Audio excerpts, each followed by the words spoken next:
ಹರಿ ಓಂ ಶ್ರೀ ಗುರುಭ್ಯೋ ನಮಃ ಪರಮಗುರುಭ್ಯೋ ನಮಃ ಶ್ರೀಮದಾನಂದತೀರ್ಥ ಭಗವತ್ಪಾದಾಚಾರ್ಯ ಗುರುಭ್ಯೋ ನಮಃ ನರಸಿಂಹೋऽಖಿಲಜ್ಞಾನಮತಧ್ವಾन्तದಿವಾಕರಃ ಜಯತ್ಯಮಿತಸಜ್ಞಾನಸುಖಶಕ್ತಿಪಯೋನಿಧಿಃ ಕಲ್ಯಾಣಾದ್ಭುತಗಾತ್ರಾಯ ಕಾಮಿತಾರ್ಥಪ್ರದಾಯಿನೇ ಶ್ರೀಮದ್ವೆಂಕಟನಾಥಾರ್ಯ ಶ್ರೀನಿವಾಸಾಯ ತೇ ನಮಃ ವ್ಯಾಸಾರ್ಯ ಭವನಾಶಾರ್ಯ ಶ್ರೀಶಾರ್ಯ ಗುಣರಾಶರೇ ಹೃದ್ಯಾರ್ಯ ಶುದ್ಧವಿದ್ಯಾರ್ಯ ಮಧ್ವಾರ್ಯ ಚ ನಮೋ ನಮಃ ನೌಮಿನ್ಯಾರ್ಯ ಸುಧಾಧಿಕರ್ಜರ ಮುನೀನ್ ಶ್ರೀಪಾದರಾಟ್ ಸನ್ಮಣೀನ್ ವ್ಯಾಸಾರ್ಯಾನ್ ವಿವಿಧಾಗಮಬ್ಧಿವಿಹರಾನ್ ಶ್ರೀವಾದಿರಾಜಾನಪಿ ವಂದೇ ಹಂಸವರಾನ್ ರಘೂತ್ತಮ ಗುರೂನ್ ವೈದಗ್ಧ್ಯವಾರಾಂ ನಿಧೀನ್ ಶ್ರೀ ಸತ್ಯವ್ರತ ರಾಘವೇಂದ್ರ ಮುನಿಪಾನ್ ಸದ್ಬೋಧ ಸಧ್ಯಾನಪಾನ್ ಸತ್ಯಾಭಿಜ್ಞಕರಾಬ್ಜೋತ್ಥಾನ್ ಪಂಚಾಶದ್ವರ್ಷಪೂಜಕಾನ್ ಸತ್ಯಪ್ರಮೋದತೀರ್ಥಾರ್ಯಾನ್ ನೌಮಿನ್ಯಾರಸುಧಾರತಾನ್ ಶಾಸ್ತ್ರೇಷು ಪಾರದೃಶ್ವಾನಂ ಶಾಸ್ತ್ರಜ್ಞೇಷು ಚ ವತ್ಸಲಂ ದೀನಭಕ್ತೋದ್ಧಾರಕರಂ ಸತ್ಯಾತ್ಮಾನಂ ಗುರುಂ ಭಜೆ ವಿದ್ಯಾಪೀಠವಿಧಾತಾರಂ ವಿದ್ಯಾವಾರಿಧಿಚಂದಿರಂ ವಿದ್ಯಾರ್ಥಿವತ್ಸಲಂ ವಂದೇ ಮಹಾಮಹಿಮಸದ್ಗುರುಂ ನಾರಾಯಣಾರ್ಯ ಪರಿಪೂರ್ಣಗುಣರ್ಣವಾರ್ಯ ವಿಶ್ವೋದರ ಸ್ಥಿತಿಲಯೋನ್ನಿಯತಿಪ್ರದಾಯ ಜ್ಞಾನಪ್ರದಾಯ ವಿಬುಧಾಸುರಸೌಖ್ಯದುಃಖಸತ್ಕಾರಣಾರ್ಯ ವಿತತಾಯ ನಮೋ ನಮಸ್ತೆ. ನಾರಾಯಣಂ ಸುರಗುರುಂ ಜಗದೇಕನಾಥಂ ಭಕ್ತಪ್ರಿಯಂ ಸಕಲಲೋಕನಮಸ್ಕೃತಂಚ ತ್ರೈಗುಣ್ಯವರ್ಜಿತಮಜಂ ವಿಭುಮಾದ್ಯಮೀಶಂ ವಂದೇ ಭವಘ್ನಮರಾಸುರಸಿದ್ಧವಂದ್ಯಂ. ನಾರಾಯಣಂ ನಮಸ್ಕೃತ್ಯ ನರಂ ಚೈವ ನರೋತ್ತಮಂ ದೇವೀಂ ಸರಸ್ವತೀಂ ವ್ಯಾಸಂ ತತೋ ಜರಮುದೀರಯೇತ್. ದ್ವೈಪಾಯನೋಷ್ಠಪುಟನಿಸ್ಸೃತಮಪ್ರಮೇಯಂ ಪುಣ್ಯಂ ಪವಿತ್ರಮಥ ಪಾಪಹರಂ ಶಿವಂ ಚ ಯೋ ಭಾರತಂ ಸಮಧಿಗಚ್ಚತಿ ವಾಚ್ಯಮಾನಂ ಕಿಂ ತಸ್ಯ ಪುಷ್ಕರ ಜಲೈರಭಿಷೇಚನೇನ ಜರತಿ ಪರಾಶರಸೂನುಃ ಸತ್ಯವತಿ ಹೃದಯನಂದನೋ ವ್ಯಾಸಃ ಯಸ್ಯಾಸ್ಯ ಕಮಲಗಲಿತಂ ವಾङ्ಮಯಮೃತಂ ಜಗತ್ಪಿಬತಿ. ಸ್ವಸ್ತ್ಯಸ್ತು ಹರಿ ಓಂ ಹರಿ ಓಂ ಹರಿ ಓಂ. ಪರಮಾತ್ಮ ಶಿಷ್ಟರನ್ನು ಸಂರಕ್ಷಣೆ ಮಾಡೋದಕ್ಕಾಗಿ, ದುಷ್ಟರಿಗೆ ಶಿಕ್ಷೆ ಕೊಡೋದಕ್ಕಾಗಿ, ಎಲ್ಲರಿಗೂ ಅವರವರ ಧರ್ಮಗಳನ್ನು ಬೋಧನೆ ಮಾಡೋದಕ್ಕಾಗಿ ಕೃಷ್ಣನಾಗಿ ಅವತಾರವನ್ನು ತಾಳಿದ್ದಾನೆ. ಭೂದೇವಿಯ ಪ್ರಾರ್ಥನೆಯಂತೆ ಭೂಭಾರ ಹರಣ ಮಾಡೋದಕ್ಕಾಗಿಯೂ ಉದ್ಯುಕ್ತನಾಗಿದ್ದಾನೆ. ಹೀಗಾಗಿ ತನ್ನ ಸೋದರ ಮಾವನಾದರೂ ಕೂಡ ದುಷ್ಟನಾಗಿದ್ದಾನೆ, ಎಲ್ಲರಿಗೆ ಪೀಡೆ ಕೊಡ್ತಾ ಇದ್ದಾನೆ ಅಂತನ್ನೋದಕ್ಕಾಗಿ ಸಂಹಾರ ಮಾಡಿದ್ದಾನೆ. ಸಂಹಾರ ಮಾಡಿದ ಮೇಲೆ ಉಗ್ರಸೇನನಿಗೆ ಸ್ವಲ್ಪ ಬೇಸರ. ನನ್ನ ಮಗ ಇಲ್ಲ, ಮಗನನ್ನೇ ಸಂಹಾರ ಮಾಡಿದ, ಸೋದರ ಮಾವನನ್ನೇ ಸಂಹಾರ ಮಾಡಿದ ಕೃಷ್ಣ. ಆ ಮಗನಿಂದ ಎಷ್ಟು ಪೀಡೆಯನ್ನು ಅನುಭವಿಸಿದ್ದ ಉಗ್ರಸೇನ. ಆದರೂ ಈಗ ಅವನು ಕೊಟ್ಟ ಕಾಟದ ನೆನಪಾಗ್ತಾ ಇಲ್ಲ. ಮಗ ಇಲ್ಲ, ಈಗ ಅದೊಂದೇ ನೆನಪಾಗ್ತಾ ಇದೆ. ಸ್ವಲ್ಪ ಬೇಸರದಿಂದ ಕುಳಿತಾಗ ಕೃಷ್ಣ ಪರಮಾತ್ಮ ಹೋಗಿ ಉಪದೇಶ ಮಾಡ್ತಾನೆ, ಅನೇಕ ವಿಷಯಗಳನ್ನು ತಿಳಿಸ್ತಾನೆ. ಈ ರಾಜ್ಯ ನನಗೆ ಬೇಡ, ಇದನ್ನು ನೀನೇ ಸ್ವೀಕಾರ ಮಾಡು ಅಂತ ಕೃಷ್ಣನಿಗೆ ಹೇಳಿದಾಗ ಕೃಷ್ಣ ಪರಮಾತ್ಮ ಹೇಳ್ತಾನೆ, ನಹಿ ರಾಜ್ಯೇನ ಮೇ ಕಾರ್ಯಂ ನಾಪ್ಯಹಂ ನೃಪಕಾಂಕ್ಷಿತಃ ನ ಚಾಪಿ ರಾಜ್ಯಲುಬ್ಧೇನ ಮಯಾ ಕಂಸೋ ನಿಪಾತಿತಃ. ನಿನಗೇನು ಅನ್ನಿಸ್ತಾ ಇದೆ? ರಾಜ್ಯದ ಲೋಭದಿಂದ ನಾನು ಕಂಸನನ್ನು ಸಂಹಾರ ಮಾಡಿದೆ ಅಂತ ನಿನಗನ್ನಿಸ್ತಾ ಇದೆ. ರಾಜ್ಯದ ಲೋಭ ಸರ್ವಥಾ ನನಗೆ ಇಲ್ಲ. ಚತುರ್ದಶ ಲೋಕಾಧಿಪತಿ ಪರಮಾತ್ಮ. ಈ ಅಲ್ಪ ರಾಜ್ಯದಿಂದ ಅವನಿಗೇನು ಲಾಭ ಇದೆ, ಅವನಿಗೇನು ಪ್ರಯೋಜನ ಇದೆ? ನನಗೆ ಯಾವ ಪ್ರಯೋಜನವೂ ಇಲ್ಲ. ಲಾಭಕ್ಕಾಗಿ ನಾನು ಸಂಹಾರ ಮಾಡಿದ್ದಲ್ಲ, ನಾನು ಸಂಹಾರ ಮಾಡಿದ್ದು ಲೋಕಹಿತಾರ್ಥಾಯ ಅಂತ ಹೇಳ್ತಾರೆ. ಕಿಂತು ಲೋಕಹಿತಾರ್ಥಾಯ. ನನಗೆ ನೀನು ಮಾತ್ರ ಬೇಕಾದವನಲ್ಲ. ನಿನ್ನ ಮುಖವನ್ನು ನೋಡಿ ನಾನು ಎಲ್ಲ ಕೆಲಸಗಳನ್ನು ಮಾಡುವವನಲ್ಲ, ನಾನು ಲೋಕದ ಮುಖವನ್ನು ನೋಡುವವನು.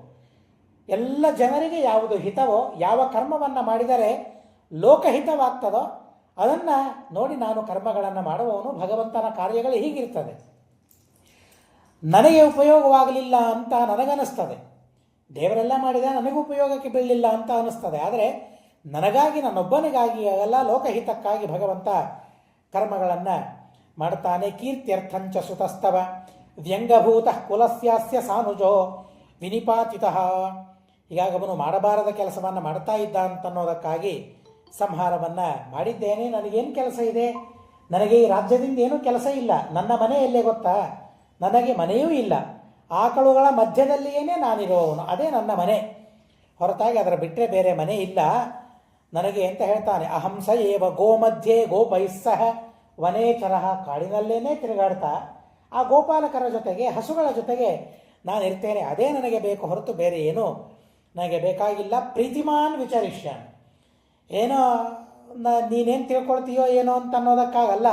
ಅಲ್ಲೇನೇ ನನಗೆ ಸಂತೋಷ, ಅಲ್ಲೇನೇ ನನಗೆ ಪ್ರೀತಿ.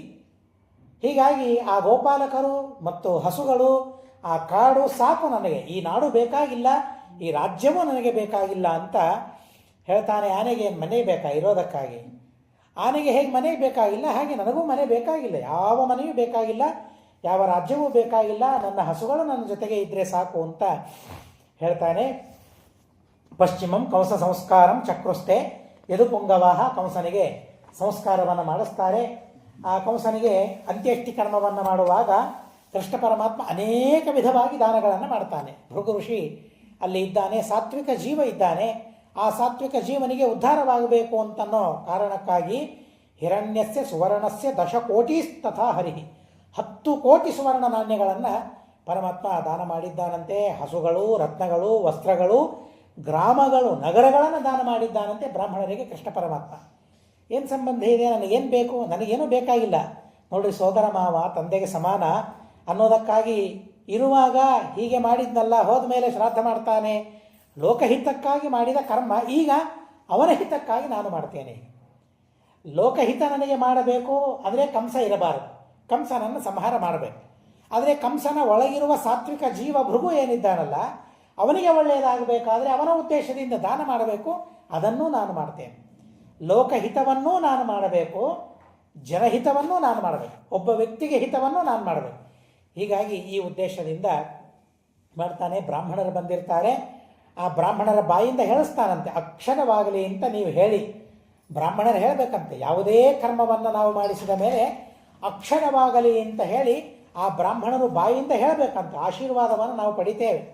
ಉಪನಯನ ಇರಲಿ ಅಥವಾ ವಿವಾಹ ಇರಲಿ, ಬೇರೆ ಏನೇ ಪ್ರಸಂಗ ಇರಲಿ, ಪ್ರಸಂಗ ಇದ್ದಾಗ ಆಶೀರ್ವಾದವನ್ನು ಮಾಡ್ತಾರೆ ಬ್ರಾಹ್ಮಣರು. ಹಾಗೆ ಶ್ರಾದ್ದ ಕರ್ಮವನ್ನು ಮಾಡಿದ ಮೇಲೂ ಕೂಡ ಅಕ್ಷರಮಸ್ತು ಅಂತ ಅವರ ಕಡೆಯಿಂದ ಅನಿಸ್ಬೇಕಂತೆ. ಹಾಗೆ ಅನಿಸ್ತಾನಂತೆ. ಅಕ್ಷರಂ ಚಾಪಿ ವಿಪ್ರೇಭ್ಯ ಭಾಷಮಾಣ ಪುನಃ ಪುನಃ.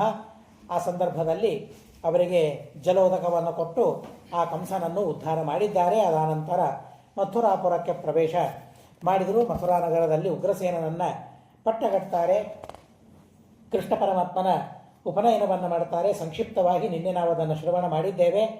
ಉಪನಯನ ಮಾಡಿದ ಕೂಡಲೇ ದೇವರಿಗೆ ಏನು ಕಲಿಬೇಕಾದದ್ದಿದೆ ದೇವರಿಗೆ? ಸರ್ವಜ್ಞ ಭಗವಂತ. ಸಾಧನೆಯೇ ಇಲ್ಲ ದೇವರಿಗೆ, ಯಾವ ಸಾಧನೆಯೂ ಇಲ್ಲ. ಸಾಧನೆಯ ಅಪೇಕ್ಷೆ ಇಲ್ಲದೆ ಇದ್ದ ಭಗವಂತ ತಾನು ಗುರುಕುಲ ವಾಸ ಮಾಡಿ ಗುರುಗಳ ಸೇವೆಯನ್ನು ಮಾಡಿ ಆ ಸಂಪ್ರದಾಯವನ್ನು ಮಾಡಬೇಕು ಅಂತ ತೋರಿಸ್ತಾರೆ. ಯಥಾ ರಾಜ ತಥಾ ಪ್ರಜಾ.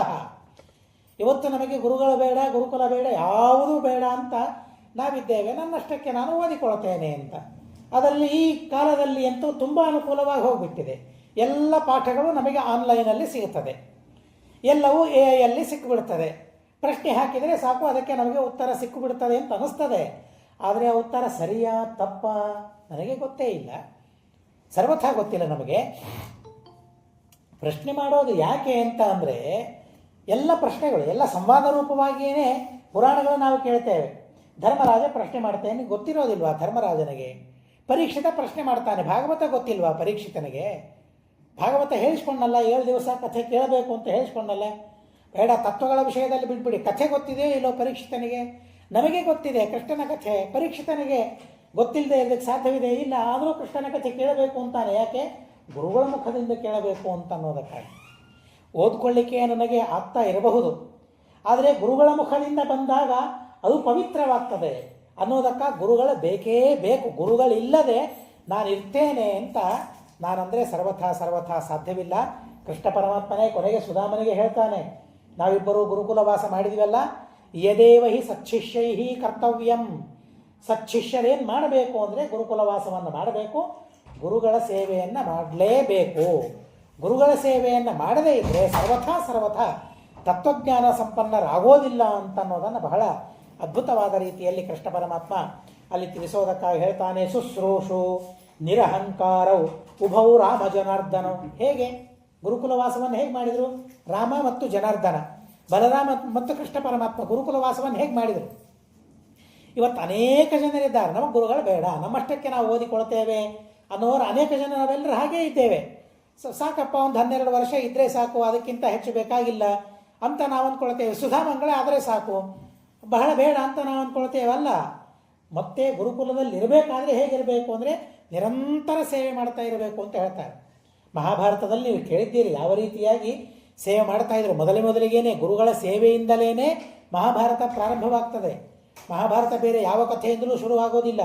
ಗುರುಕುಲ ಪ್ರವೇಶ, ಆ ಗುರುಕುಲದಿಂದಲೇ ಗುರು ಸೇವೆಯಿಂದಲೇ ಪ್ರಾರಂಭವಾಗ್ತದೆ. ಅತಿ ವಿಚಿತ್ರವಾದ ರೀತಿಯಲ್ಲಿ ಗುರುಗಳ ಸೇವೆಯನ್ನು ಮಾಡಿದ ಮಹಾನುಭಾವರಿದ್ದಾರೆ. ನಿನ್ನೆ ನಾವು ಒಬ್ಬರ ಹೆಸರನ್ನು ಕೇಳಿದ್ವಿ, ಉದಂಕ ಅಂತ. ನಿನ್ನೆ ಹೇಳಿದ್ನೋ ಯಾವಾಗ ಹೇಳಿದ್ನೋ ಎಲ್ಲಿ ಹೇಳಿದ್ ನೆನಪಿಲ್ಲ. ಔದಂಕೀಂ ವೃತ್ತಿಮಾಶ್ರಿತ ಅಂತ ಮಹಾಭಾರತದ ಅನುಶಾಸನ ಪರ್ವದಲ್ಲಿಯೋ ಎಲ್ಲಿಯೋ ಬರ್ತದೆ. ಆ ಉದಂಕ ಗುರುಗಳ ಹತ್ರ ಹೋಗಿದ್ದಂತೆ. ಎಷ್ಟು ವರ್ಷ ಇರಬಹುದು? 100 ವರ್ಷ ಇದ್ದಾನಂತೆ ಗುರುಕುಲದಲ್ಲಿ. ಒಂದು ದಿವಸ ಕಟ್ಟಿಗೆ ತರಲಿಕ್ಕೆ ಹೋಗಿದ್ದ. ಬೇಕಲ್ಲ, ಗುರುಗಳಿಗೆ ಬೇಕಲ್ಲ, ಕಾಷ್ಠಗಳು ಬೇಕಲ್ಲ ಯಜ್ಞ ಮಾಡೋದಕ್ಕಾಗಿ. ಹೀಗಾಗಿ ಯಜ್ಞ ಮಾಡೋದಕ್ಕಾಗಿ ಕಾಷ್ಠಗಳನ್ನು ತರಲಿಕ್ಕೆ ಅವನು ಹೋದಾಗ, ಸಮಿತ್ತುಗಳನ್ನು ತರಲಿಕ್ಕೆ ಬಂದ, ತಲೆ ಮೇಲೆ ಹೊತ್ಕೊಂಡು ಬಂದಿದ್ದಾನೆ. ಬಹಳ ದಿವಸ ಆಗಬೇಕಲ್ಲ, ಅದು ಗಿಡದಿಂದ ವೃಕ್ಷದಿಂದ ನೇರವಾಗಿ ಕಳೆದು ತರಬಾರದು, ಕೆಳಗೆ ಬಿದ್ದ ಕಟ್ಟಿಗೆಗಳನ್ನು ಆರಿಸ್ಕೊಂಡು ಬರಬೇಕು. ಹೀಗಾಗಿ ಮತ್ತೆ ಎಷ್ಟು ದಿವಸಕ್ಕೆ ಬರ್ತಾವೋ ಏನೋ ಗೊತ್ತಿಲ್ಲ. ಅದು ಮಳೆಗಾಲದಲ್ಲಿ ಸಂಗ್ರಹ ಮಾಡಿಟ್ಟುಕೊಳ್ಳಬೇಕು ಕಾಷ್ಟಗಳನ್ನು, ಸಮಿತ್ತುಗಳನ್ನು, ಯಜ್ಞಕ್ಕೆ ಬೇಕು ಅನ್ನೋದಕ್ಕಾಗಿ ತಲೆಯ ಮೇಲೆ ಬಹಳ ಭಾರವನ್ನು ಹೊತ್ಕೊಂಡು ಆ ಸಮಿತ್ತುಗಳನ್ನು ತಂದು ಬಹಳ ಶ್ರಮ ಆಗಿತ್ತು ಗುರುಕುಲಕ್ಕೆ ಬರೋದು. ತಲೆ ಮೇಲಿಂದ ಕೆಳಗೆ ಹಾಕಿದ್ದಂತೆ. ಹಾಕಿದಾಗ ಆ ಕಟ್ಟಿಗೆಯಲ್ಲಿ ಒಂದು ಬಿಳಿ ಕೂದಲು ಕಾಣಿಸ್ತಂತೆ ಅವನಿಗೆ.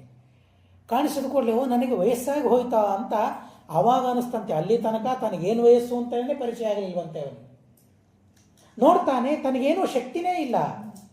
ತಾನಿರುವಾಗಲೇ ಅನೇಕ ಜನ ಹೊರಟೋದ್ರು, ಅನೇಕ ಜನ ಶಿಷ್ಯರು ಬಂದರು, ಸುಧಾಮಂಗಳಗಳನ್ನು ಮಾಡಿಕೊಂಡ್ರು, ಹೊರಟೋದ್ರು. ಆವಾಗ ಎಲ್ಲಿ ಸುಧಾ ಇತ್ತು ಅಂತ ಕೇಳಬೇಡ್ರಿ. ಅಂತೂ ಸುಧಾ ಅಂದರೆ ಅಂಥ ಗ್ರಂಥ ಅಂತ ಅರ್ಥ, ವೇದಗಳು ಅಂತ ಅರ್ಥ, ವೇದಗಳ ಅಧ್ಯಯನವನ್ನು ಮಾಡ್ತಾ ಇದ್ದಾರೆ, ಪಂಡಿತರಾಗಿ ಹೋಗ್ತಾ ಇದ್ದಾರೆ. ಇವನು ಮಾತ್ರ ಇಲ್ಲೇ ಇದ್ದಾನೆ. ಕೊನೆಗೆ ಭಾರೀ ದುಃಖವಾಯಿತಂತೆ ಅವನಿಗೆ. ಎಷ್ಟು ದುಃಖವಾಯಿತು ಅಂತಂದರೆ, ಅವರ ದುಃಖವನ್ನು ನೋಡಿ ಗುರುಗಳ ಮಗಳು, ಆ ಗುರುಪುತ್ರಿ ತಂದೆಯಿಂದ ಅನುಮತಿಯನ್ನು ಪಡೆದು ಆ ಕಣ್ಣೀರನ್ನು ಒರೆಸಲಿಕ್ಕೆ ಬಂದಾಗ ಅವಳ ಕೈ ಬೆಂದು ಹೋಯಿತಂತೆ. ಅಷ್ಟು ಬಿಸಿಯಾಗಿ ನೀರಿತ್ತಂತೆ. ಅದರ ತಾತ್ಪರ್ಯ ಅಷ್ಟು ಖೇದ ದುಃಖ ಅವನಿಗಾಗಿತ್ತಂತೆ. ಗುರುಗಳು ಕೇಳ್ತಾರಂತೆ, ಏನಾಯಿತು, ಯಾಕೆ ಇಷ್ಟು ದುಃಖ ಪಡ್ತಾ ಇದ್ದಿ ಅಂದರೆ, ಗುರುಗಳೇ ಬಂದವರನ್ನೆಲ್ಲ ಕಳಿಸ್ತಾ ಇದ್ದೀರಿ, ನನ್ನನ್ನು ಮಾತ್ರ ಕಳಿಸ್ಲಿಲ್ಲ, ನೀವು ಮನೆಗೆ ಕಳಿಸ್ಲಿಲ್ಲ, ನನಗೆ ಹೋಗ್ಲಿಕ್ಕಾಗಲಿಲ್ಲ, ವೃದ್ಧನಾದೆ, ನಾನೇನು ಮಾಡಲಿ ಇನ್ನು ಅಂತ ಕೇಳಿದಾಗ ಗುರುಗಳಂತಾರಂತೆ, ಏನು ಮಾಡೋಣಪ್ಪ, ನೀನಷ್ಟು ಸೇವೆಯನ್ನು ಮಾಡಿದೆ, ನಿನ್ನ ಸೇವೆಯನ್ನು ನೋಡಿ ನಿನ್ನನ್ನು ಬಿಡ್ಲಿಕ್ಕೆ ನನಗೆ ಮನಸ್ಸಾಗಲಿಲ್ಲ, ಉಳಿದವರಿಗಿಂತಲೂ ಹೆಚ್ಚಿನ ಸೇವೆ ಮಾಡಿದೆ, ಬಿಡ್ಲಿಕ್ಕೆ ಮನಸ್ಸಾಗಲಿಲ್ಲ. ಆದರೆ ನಾನು ನನ್ನ ಮಗಳನ್ನು ನಿನಗೆ ಕೊಡ್ತೇನೆ, ಆದರೆ ನೀನು ಯುವಕನಾಗಬೇಕು ಅಂತ ಹೇಳ್ತಾನೆ ಅವನು. ಗುರುಗಳು ಯುವಕನಾಗಿ ತೋರಿಸಿದೆ ಅಂತಾದರೆ ನನ್ನ ಮಗಳನ್ನು ಕೊಡ್ತೇನೆ ಅಂತಂದಾಗ ತನ್ನ ಸಿದ್ಧಿಯಿಂದ ಯುವಕನಾದ ಗುರುಪುತ್ರಿಯನ್ನೇ ವಿವಾಹ ಮಾಡಿಕೊಂಡ. ಮುಂದಿನ ಕಥೆಗಳನ್ನು ಹೇಳ್ತಾರೆ. ಆದರೆ ಗುರುಗಳ ಸೇವೆಯನ್ನು ಹೇಗೆ ಮಾಡಿದರು ಅಂತನ್ಲಿಕ್ಕೆ ಆ ಉದಂಕನ ಕಥೆಯನ್ನು ಹೇಳ್ತಾರೆ. ವೃದ್ಧನಾಗಿ 100 ವರ್ಷ ಗುರುಕುಲದಲ್ಲಿದ್ದುಕೊಂಡು ಗುರುಗಳ ಸೇವೆಯನ್ನು ಮಾಡಿದ್ದಂತೆ ಆ ಮಹಾನುಭಾವ. ಕೃಷ್ಣನಿಗೆ ಹೇಳ್ತಾರೆ, ಬಲರಾಮನಿಗೆ ಹೇಳ್ತಾರೆ, ಶುಶ್ರೂಷು, ನಿರಂತರ ಗುರುಗಳ ಸೇವೆ. ನಾವೇನು ಗುರು ಸೇವೆ ಮಾಡ್ತೇವೆ, ನಾವೇನು ಮಾಡಿದ್ದೇವೆ ಗುರುಗಳಿಗೆ ಸೇವೆ? ಸರ್ವಥಾ ಇಲ್ಲ. ಮೊನ್ನೆ ಸತ್ಯಬೋಧ ವಿಜಯವನ್ನು ಹೇಳ್ತಾ ಇದೆ. ಪ್ರತಿ ಶನಿವಾರ ಭಾನುವಾರ ಉತ್ತರಾದಿ ಮಠದಲ್ಲಿ ಗುರುಗಳ ಅನುಮತಿಯಿಂದ ನಾನು ಪಾಠವನ್ನು ಹೇಳ್ತೇನೆ. ಅಲ್ಲಿ ಶನಿವಾರ ಭಾನುವಾರ ಸತ್ಯಬೋಧ ವಿಜಯವನ್ನು ಈಗ ಹೇಳ್ತಾ ಇದ್ದೇನೆ. ವಿದ್ಯಾಧೀಶ ವಿಜಯ ಮುಗಿತು, ಸತ್ಯಬೋಧ ವಿಜಯ, ಮಹಾಭಾರತ ಪ್ರಾರಂಭವಾಗಿದೆ. ಅಲ್ಲಿ ಸತ್ಯಬೋಧ ವಿಜಯವನ್ನು ಹೇಳುವಾಗ ಒಂದು ಅಪರೂಪವಾದ ಇತಿಹಾಸ ಬಂತು. ಅಲ್ಲಿ ಒಬ್ಬ ದೊಡ್ಡ ಮಹಾನುಭಾವ, ಕೋನೇರಿ ಪಂತ ಅಂತ ಒಬ್ಬ ರಾಜ, ಆ ಕುಂಭಕೋಣದ ಹತ್ತಿರದ ರಾಜ ಮಹಾನುಭಾವ, ದೊಡ್ಡ ಅಧಿಕಾರಿ, ಕೋನೇರಿ ಪಂತ ಅಂತ. ಅವನು ತನಗೆ ಬಾಲ್ಯಾವಸ್ಥೆಯಿಂದ ಅವನ ಹಣ ಗಳಿಸ್ಲಿಕ್ಕೆ ಶುರು ಮಾಡಿದ್ದಂತೆ. ಬಾಲಕನಾಗಿದ್ದಾಗಿಂದ ಹಣ ಗಳಿಸ್ಲಿಕ್ಕೆ ಶುರು ಮಾಡಿದ್ದಂತೆ.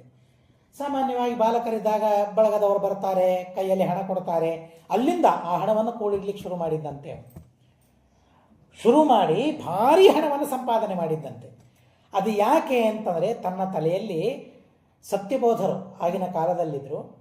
ಸತ್ಯಬೋಧರ ಕಡೆಯಿಂದ ಚಾತುರ್ಮಾಸ್ಯ ಮಾಡಿಸ್ಬೇಕು, ನವರಾತ್ರಿ ಮಾಡಿಸ್ಬೇಕು, ಆಮೇಲೆ ಬಲಿಪ್ರತಿಪದ ರಾಮದೇವರಿಗೆ ಅಭಿಷೇಕ ಆಗ್ತದೆ, ಮಹಾಭಿಷೇಕೋತ್ಸವವಾಗ್ತದೆ. ಆ ಮಹಾಭಿಷೇಕವನ್ನು ಮಾಡಿಸ್ಬೇಕು. ಅದಕ್ಕೆ ನನ್ನ ಸೇವೆ ಆಗಬೇಕು. ನನ್ನ ಹಣವನ್ನು ಕೊಟ್ಟು ಆ ಸೇವೆಯನ್ನು, ಆ ಉತ್ಸವಗಳನ್ನು ನಾನು ಮಾಡಿಸ್ಬೇಕು ಅಂತ ಸಂಕಲ್ಪ ಮಾಡಿಟ್ಟುಕೊಂಡಿದ್ದಂತೆ ಅವರು. ಹೀಗಾಗಿ ಬಾಲಕನಾಗಿದ್ದಾಗಿನಿಂದ ಹಣವನ್ನು ಪೈಸೆ ಕೂಡಿಟ್ಟುಕೊಂಡು ಆ ಮೂರೂ ಉತ್ಸವಗಳನ್ನು ಮಾಡಲಿಕ್ಕಾಗ್ತದೆ ಅಷ್ಟು ಹಣ ಶೇಖರಣೆಯಾದ ಮೇಲೆ ಅದನ್ನು ತಂದು ಗುರುಗಳಿಗೆ ಒಪ್ಪಿಸ್ತಾನಂತೆ. ಸ್ವಾಮಿ, ನೀವಿದೇ ಕುಂಭಕೋಣದಲ್ಲಿದ್ದುಕೊಂಡು ಈ ಎಲ್ಲ ಉತ್ಸವಗಳನ್ನು ನೆರವೇರಿಸಿಕೊಟ್ಟು ನಾನು ಸಂಪಾದನೆ ಮಾಡಿದ ಹಣವನ್ನು ಸಾರ್ಥಕ ಮಾಡಬೇಕು ಅಂತ ಪ್ರಾರ್ಥನೆ ಮಾಡ್ತಾನಂತೆ ಆ ಕೋನೇರಿ ಪಂಥ. ಆದರೆ ಗುರುಗಳ ಸೇವೆಯನ್ನು ವಿದ್ಯಾರ್ಥಿಗಳು ಮಾತ್ರ ಮಾಡಬೇಕು, ಗುರುಕುಲಕ್ಕೆ ಹೋದವರು ಮಾತ್ರ ಮಾಡಬೇಕು ಅಂತ ಸಂಬಂಧ ಇಲ್ಲ. ಆ ಗುರುಗಳ ಶಿಷ್ಯರು ಅಂತ ಯಾರ್ಯಾರಿದ್ದಾರೆ ಪ್ರತಿಯೊಬ್ಬರೂ ಆ ರೀತಿಯಾದ ಸೇವೆಯನ್ನು ಮಾಡಬೇಕು ಅಂತ ಅನ್ನೋದನ್ನು ಸತ್ಯಬೋಧ ವಿಜಯದಲ್ಲಿ ಕೋನೇರಿ ಪಂಥ ನಮಗೆ ತಿಳಿಸ್ತಾನೆ. ಅವನ ಪ್ರಾರ್ಥನೆಗೆ ಅನುಗುಣವಾಗಿ ಅವರು ಆ ಉತ್ಸವಗಳನ್ನು ಮಾಡಿ ಕೊನೆಗೆ ಅವನಿಗೆ ಚಾತುರ್ಮಾಸ್ಯ ಅಂತ ಬಿರುದು ಕೊಡ್ತಾರಂತೆ. ಅವನಿಗೆ ಉಪನಾಮ, ಸರ್ನೇಮ್ ಅವನಿಗೆ. ಅವನ ಸರ್ನೇಮ್ ಏನಿತ್ತು ಗೊತ್ತಿಲ್ಲ, ಆದರೆ ಇಷ್ಟು ಸೇವೆಯನ್ನು ನೀನು ಮಾಡಿದ್ದಿ ಅಂತ ಹೇಳಿ ಅವನಿಗೆ ಚಾತುರ್ಮಾಸ್ಯ ಅಂತ ಉಪನಾಮವನ್ನು ಕೊಟ್ಟರಂತೆ. ಹೀಗಾಗಿ ಚಾತುರ್ಮಾಸ್ಯ ಕೋನೇರಿ ಪಂಥ ಅಂತಲೇ ಅವನು ಪ್ರಸಿದ್ಧನಾದ ಅಂತ ಅಲ್ಲಿ ಹೇಳ್ತಾರೆ. ತಾತ್ಪರ್ಯ, ಗುರುಗಳ ಸೇವೆಯನ್ನು ಮಾಡಿದ ಮಹಾನುಭಾವರು ಎಷ್ಟೆಷ್ಟು ಜನ ಇದ್ದಾರೆ. ನಾವೇನು ಮಾಡ್ತೇವೆ, ನಮ್ಮ ಯೋಗ್ಯತೆಗೆ ತಕ್ಕಷ್ಟು ನಾವು ಗುರುಗಳ ಸೇವೆಯನ್ನು ಮಾಡಲೇಬೇಕು ಅಂತ ಅನ್ನೋದನ್ನು ಕೃಷ್ಣ ಪರಮಾತ್ಮ ತಿಳಿಸ್ತಾನೆ. ಅದಕ್ಕಾಗಿಯೇ ಹೋದದ್ದಲ್ಲಿಗೆ. ಇಲ್ಲಿಯ ತನಕ ತಂದೆ ತಾಯಿಗಳ ಸೇವೆಯಾಗಿದೆ. ಉಪನಯನ ಆಗುವ ತನಕ ತಂದೆ ತಾಯಿಗಳ ಸೇವೆ ಇಲ್ಲದೆ ಮನುಷ್ಯ ಬದುಕಬಾರದು. ಅದೊಂದು ವಿಚಿತ್ರವಾಗಿರತಕ್ಕಂತಹ ಆರಾಧನೆ, ಅದೊಂದು ವಿಚಿತ್ರವಾದ ಪೂಜೆ. ಅದು ಸೇವೆ ಅಂತ ಅನ್ನೋದು ಸುಲಭ ಅಲ್ಲ. ಆ ಸೇವಾ ಸೌಭಾಗ್ಯ ಕಂಡವರಿಗೆಲ್ಲ ಬರೋದಿಲ್ಲ. ಮನೆಯಲ್ಲಿ ತಂದೆ ತಾಯಿಗಳಿರ್ತಾರೆ ಅಥವಾ ಗುರುಗಳ ಹತ್ರ ನಾವಿರ್ತೇವೆ, ಇರಬಹುದು, ಇಲ್ಲ ಅಂತಲ್ಲ. ಆದರೆ ಸೇವೆ ಮಾಡಬೇಕು ಅಂತ ಅನ್ನೋ ಮನಸ್ಸಿರಬೇಕಲ್ಲ, ಮನಸ್ಸು ಬರೋದಿಲ್ಲ. ಗುರುಗಳ ಹತ್ರವೇ ಇರ್ತೇವೆ, ತಂದೆ ತಾಯಿಗಳ ಹತ್ರ ಇರ್ತಾರೆ, ಸೇವೆ ಮಾಡೋ ಮನಸ್ಸು ಕೊಡೋದಿಲ್ಲ. ದೇವರಷ್ಟೇ ಎಲ್ಲೋ ದೂರ ಇರ್ತಾರೆ, ಮನಸ್ಸು ಕೊಟ್ಟಿರ್ತಾನೆ, ಮಾಡಲಿಕ್ಕಾಗೋದಿಲ್ಲ.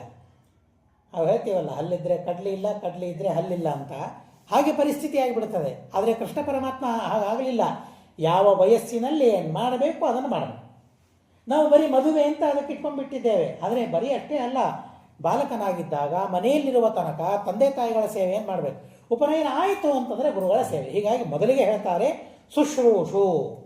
ಯಾಕೆ ಹೋದರು ಗುರುಕುಲಕ್ಕೆ ಮಹಾನುಭಾವರು, ಕೃಷ್ಣ ಪರಮಾತ್ಮ, ಬಲರಾಮ ಅಂತಂದರೆ ವಿದ್ಯೆಯನ್ನು ಕಲಿಯೋದು ಪ್ರಧಾನವಾದ ಉದ್ದೇಶ ಇಲ್ಲ. ಅದು ಅವರ ಅನುಗ್ರಹದಿಂದ ಬರೋದು. ವಿದ್ಯೆಯನ್ನು ನಾವು ಕಲಿಲಿಕ್ಕಾಗೋದಿಲ್ಲ, ಜ್ಞಾನಿಗಳು ನಮಗಾಗಲಿಕ್ಕಾಗೋದಿಲ್ಲ. ನಾವು ಓದೋದ್ರಿಂದ ನಾವು ಜ್ಞಾನವನ್ನು ಪಡೆಯೋದಲ್ಲ, ಗುರುಗಳ ಪ್ರಸಾದದಿಂದ ವಿದ್ಯೆ ಬರಬೇಕು ಅಂತ ಹೇಳ್ತಾರೆ. ಶ್ರೀಮದಾಚಾರ್ಯ ಅದೇ ಮಾತನ್ನು ಹೇಳ್ತಾರೆ. ಗುರುಗಳು ಪ್ರಸನ್ನರಾಗಿ ವಿದ್ಯೆಯನ್ನು ಧಾರ ಎರೆದು ಕೊಟ್ಟರೆ ಸತ್ಯಂ ಭವೇ, ಅದು ಸತ್ಯವಾಗ್ತದೆ. ಪ್ರಸನ್ನರಾಗಬೇಕು ಗುರುಗಳು. ಪ್ರಸನ್ನರಾಗಿ ನಿಮಗೆಲ್ಲ ವಿದ್ಯೆಗಳು ಬರ್ತದೆ ಅಂತ ಅವರ ಅನುಗ್ರಹ ಮಾಡಿದರೆ ಮಾತ್ರ ಅವನು ವಿದ್ಯಾವಂತ. ಅಪ್ರಸಾದಾದ್ ಗುರೋರ್ ವಿದ್ಯಾ, ಗುರುಗಳ ಅನುಗ್ರಹ ಇಲ್ಲದೆ, ಗುರುಗಳ ಪ್ರಸಾದ ಇಲ್ಲದೆ ನೀನೆಷ್ಟೇ ವಿದ್ಯೆಗಳನ್ನು ಸಂಪಾದನೆ ಮಾಡಿದರೂ ಕೂಡ ದೇವರು ಅದನ್ನು ಒಪ್ಪೋದಿಲ್ಲ. ವಿದ್ಯಾವಂತ ಅಂತ ದೇವರು ನಮ್ಮನ್ನು ಕರೆಯೋದಿಲ್ಲ. ನಮಗೆ ಒಳ್ಳೆಯ ಗತಿ ಅಥವಾ ಒಳ್ಳೆಯ ಪುಣ್ಯವನ್ನು ಭಗವಂತ ಸರ್ವಥಾ ಕೊಡೋದಿಲ್ಲ ಅಂತ ಹೇಳ್ತಾರೆ. ಹೀಗಾಗಿ ಶುಶ್ರೂಷು, ಈಗ ಗುರುಕುಲದಲ್ಲಿ ನಾವು ಮಾಡಬೇಕಾದದ್ದು ಪ್ರಧಾನವಾಗಿ ಗುರುಗಳ ಶುಶ್ರೂಷೆ. ಆದ್ದರಿಂದಾಗಿ ಆ ಶುಶ್ರೂಷೆಯನ್ನು ಮಾಡಲಿಕ್ಕೆ ಪ್ರಾರಂಭ ಮಾಡ್ತಾನೆ. ನಿರಹಂಕಾರವು, ಶುಶ್ರೂಷೆ ಮಾಡಬೇಕಾದ್ರೆ ನಾನು ರಾಜನ ಕುಲದಿಂದ ಬಂದವನು, ನಮ್ಮಪ್ಪ ನಂದ, ನಮ್ಮಪ್ಪ ಆ ಕಡೆ ವಸುದೇವ, ದೊಡ್ಡ ದೊಡ್ಡ ಮಹಾನುಭಾವರು, ಮಹಾಸಮರ್ಥರು, ಮಹಾ ಶ್ರೀಮಂತರು, ನನಗೆಲ್ಲ ಸಾಧನೆಗಳು, ಸಲಕರಣೆಗಳು ಬೇಕು. ನನಗೆ ಕೂಡೋದಕ್ಕಾಗಿ ಒಳ್ಳೆ ಸಿಂಹಾಸನ ಬೇಕು, ಮಲ್ಕೊಳ್ಳಿಕ್ಕೆ ಒಳ್ಳೆ ಗಾದೆ ಬೇಕು. ಅಲ್ಲ, ನಿರಹಂಕಾರವು. ಗುರುಕುಲದಲ್ಲಿ ಪ್ರವೇಶ ಮಾಡಿದ ಮೇಲೆ ಅಹಂಕಾರವೇ ಇರಬಾರದು, ಸರ್ವತಾ ಅಹಂಕಾರ ಇರಬಾರದು. ನಾವು ನಮ್ಮ ಸ್ವಾಮಿಗಳನ್ನು ನೋಡಿದ್ದೆ. ಮುಂಬೈಯಲ್ಲಿ ಇದ್ದಾಗ ಅವರು ಪಾಠ ಹೇಳ್ತಾ ಇದ್ರು. ಅವರು ಎಲ್ಲ ವಿದ್ಯಾಪೀಠದಲ್ಲಿ ಕಸವನ್ನು ಬೆಳೀತಾ ಇದ್ರು. ನಾನು ಸ್ವಾಮಿಗಳ ಮೊಮ್ಮಗ ಅಂತ ಅನ್ನೋ ಭಾವನೆ ಸರ್ವಥಾ ಇರ್ತಾ ಇರಲಿಲ್ಲ. ಪ್ರತ್ಯಕ್ಷವಾಗಿ ಅವುಗಳನ್ನು ನಾವು ನೋಡಿದ್ದೇವೆ. ಎಲ್ಲ ತರಹದ ಗುರುಗಳ ಸೇವೆಯನ್ನು ಅವರು ಮಾಡ್ತಾ ಇದ್ರು. ಆ ವಿದ್ಯಾಪೀಠದ ಕಸ ಬಳಿಯುವ ಪಾಳಿ ಪರ್ಯಾಯ ನಮ್ಮದು ಅವ್ರದ್ದು ಇತ್ತು. ನಂದು ಅವ್ರದ್ದು ಇದ್ದಾಗ ನನಗೆ ಸ್ವಲ್ಪ ಕೆಲಸ ಮಾಡಿದರೆ ಬೆವರು ಜಾಸ್ತಿ ನನಗೆ. ಹೀಗಾಗಿ ಒಂದು ರೌಂಡ್ ಬೆಳೆದರೆ ಸಾಕು ಬೆವರು ಬರ್ತಾ ಇತ್ತು. ಅವರು ಮಹಾಸ್ವಾಮಿಗಳು ಹೇಳ್ತಾ ಇದ್ರು ಪೂರ್ವಾಶ್ರಮದಲ್ಲಿ, ನೀನು ಕೆಲಸ ಮಾಡಬೇಡ, ಆಚಾರ್ಯ ಏನಾದರೂ ಬಂದರೆ ಎಲ್ಲ ಕೆಲಸ ನಿನಗೆ ಹೆಚ್ಚಿ ನಾನು ಸುಮ್ಮನೆ ಕೂಡ್ತೀನಿ ಅಂತ ಅವ್ರಿಗೆ ಅನ್ನಿಸ್ತದೆ. ಅಷ್ಟು ಬೆವರು ನಿನಗೆ ಬರ್ತದೆ, ಕೂತಲ್ಲಿ ಕೂಡ್ನಿ, ನಾನೆಲ್ಲ ಕೆಲಸ ಮಾಡ್ತೇನೆ ಅಂತ ಅವರು ಅಂತ ಇದ್ರು. ಹೀಗಾಗಿ ಸೇವೆಯನ್ನು ಈ ರೀತಿಯಾಗಿ ಮಾಡಿದ್ದಾರೆ ಅಂತಂದರೆ ಬಹಳ ವಿಚಿತ್ರವಾದ ರೀತಿಯಲ್ಲಿ ಮಾಡಿದ್ದಾರೆ. ಅಹಂಕಾರವೇ ಅವರ ಮುಖದಲ್ಲಿ ನಮಗೆ ಕಾಣಿಸಿಲ್ಲ. ಪ್ರತ್ಯಕ್ಷವಾಗಿ ನಾವು ಈಗಲೂ ಅವರು ಹೇಗಿರ್ತಾರೆ ಅವರು ನಾನು ಆ ತರಹದ ಮಠಕ್ಕೆ ಅಧಿಪತಿ ಅಂತನ್ನೋದನ್ನು ಸಹಿತ ತೋರಿಸಿಕೊಳ್ಳದೇ ಇದ್ದಂತೆ ನಿರಹಂಕಾರವಾಗಿ ಅವರಿದ್ದಾರೆ. ಈಗ ಇಂಥ ಗುರುಸ್ಥಾನದಲ್ಲಿದ್ದಾಗಲೇ ಹೀಗಿದ್ದಾರೆ, ಇನ್ನು ಗುರುಕುಲದಲ್ಲಿದ್ದಾಗ ಹೇಗಿರಬೇಕು? ಕೃಷ್ಣ ಪರಮಾತ್ಮ ತೋರಿಸ್ತಾನೆ. ಸುಷ್ಠುರೋಷು ನಿರಹಂಕಾರವು, ಯಾವುದೇ ರೀತಿಯಾದ ಅಹಂಕಾರ ಅವರೊಬ್ಬರಲ್ಲಿ ಇರಲಿಲ್ಲ. ಪ್ರತಿಜಗ್ರಾಹತೌ ಕಾಶ್ಯ ವಿದ್ಯಾ ಪ್ರಾದಾಚ್ಯ ಕೇವಲ. ಗುರುಗಳು ಶಿಷ್ಯನನ್ನು ಯಾವಾಗ ಸ್ವೀಕಾರ ಮಾಡಬೇಕು ಅಂದರೆ ಈ ಗುಣಗಳಿರಬೇಕಂತೆ. ಶಿಷ್ಯನಲ್ಲಿ ಈ ಗುಣಗಳಿದ್ದಾಗ ಅವನು ಸ್ವೀಕಾರ ಮಾಡ್ತಾನೆ. ಪ್ರತಿಜಗ್ರಾಹ, ಕಾಶಿಯಲ್ಲಿರತಕ್ಕಂತಹ ಸಾಂದೀಪನಿ ಎಂಬ ಗುರುಗಳು ಇವರನ್ನು ಸ್ವೀಕಾರ ಮಾಡಿದರು. ಯಾಕೆ? ಈ ಎರಡು ಗುಣಗಳು ಅವರಲ್ಲಿ ಇವೆ ಅಂತ ಹೇಳಿ ಸ್ವೀಕಾರ ಮಾಡ್ತಾರೆ. ಅವರಿಗೆ ವಿದ್ಯೆಯನ್ನು ಕೊಡ್ತಾ ಇದ್ದಾರೆ. ಅಹೋರಾತ್ರೈಶ್ಚತುಷ್ಷ್ಠ್ಯ ಸಾಂಗವೇದ ಮಧೀಯತಾಂ. ಏನಿದೆಲ್ಲ ದೇವರಿಗೆ 64 ದಿವಸಗಳಲ್ಲಿ ಅಧ್ಯಯನ ಮಾಡಿದರು ಅಂತ ದೇವರಿಗೆ ಹೇಳಬೇಕಾ? ಅಹೋರಾತ್ರೈ ಚತುಷ್ಷ್ಠ್ಯ, 64 ದಿವಸಗಳು, 2 ತಿಂಗಳು ಅಲ್ಲಿ ವಾಸ ಮಾಡಿದ್ದು. 2 ತಿಂಗಳಲ್ಲಿ ಅವರು ಅಹೋರಾತ್ರಿ, ಹಗಲು ರಾತ್ರಿ ತ್ಯಜೇತ್ ವಿದ್ಯಾರ್ಥಿನ ಸುಖಂ ಅಂತ ಹೇಳ್ತಾರೆ. ಕುತಃ ಸುಖಂ? ವಿದ್ಯಾರ್ಥಿ ಅಂತಂದಮೇಲೆ ಅವನು ಸುಖವನ್ನು ಪರಿತ್ಯಾಗ ಮಾಡಬೇಕು, ಅವನು ಸುಖ ಬಯಸಬಾರದವನು. ಹೀಗಾಗಿ ಸುಖವನ್ನು ಬಯಸದೇ ವಿದ್ಯೆಯನ್ನು ಸಂಪಾದನೆ ಮಾಡಬೇಕು ಅಂತ ಹೇಳಿದ್ದಾರೆ. ಹಾಗೆ ಅಹೋರಾತ್ರ, ಹಗಲು ರಾತ್ರಿ ಅವರು ವಿದ್ಯಾ ಸಂಪಾದನೆಯನ್ನು ಮಾಡಿದರು ಅಂತ ಹೇಳ್ತಾರೆ. ಅಷ್ಟು ಸೇವೆಯನ್ನು ಮಾಡಿದರು ಅಂತ ತಾತ್ಪರ್ಯ. ಅವರೇನು ಪ್ರತ್ಯೇಕ 64 ದಿವಸ ಬೇಕಾಗಿಲ್ಲ, ಸರ್ವಜ್ಞರಾದವರು ಓದಬೇಕಾ ಅವರು. ಆದರೆ ಅವರ ಪ್ರಭಾವ ಸಾಮಾನ್ಯ ಜನರಿಗೆ ತಿಳಿಸಲಿ ಅಂತ ಅನ್ನೋದಕ್ಕಾಗಿ ಹರಿವಂಶ ಹೇಳ್ತದೆ 64 ದಿವಸಗಳಲ್ಲಿ ಎಲ್ಲ ವೇದಗಳನ್ನು ಅಧ್ಯಯನ ಮಾಡ್ತಾರೆ. ಅಚಿರೇಣ ಇವ ಕಾಲೇನ ಗುರುಸ್ತಾವು ಅಭ್ಯಶಿಕ್ಷೇತ.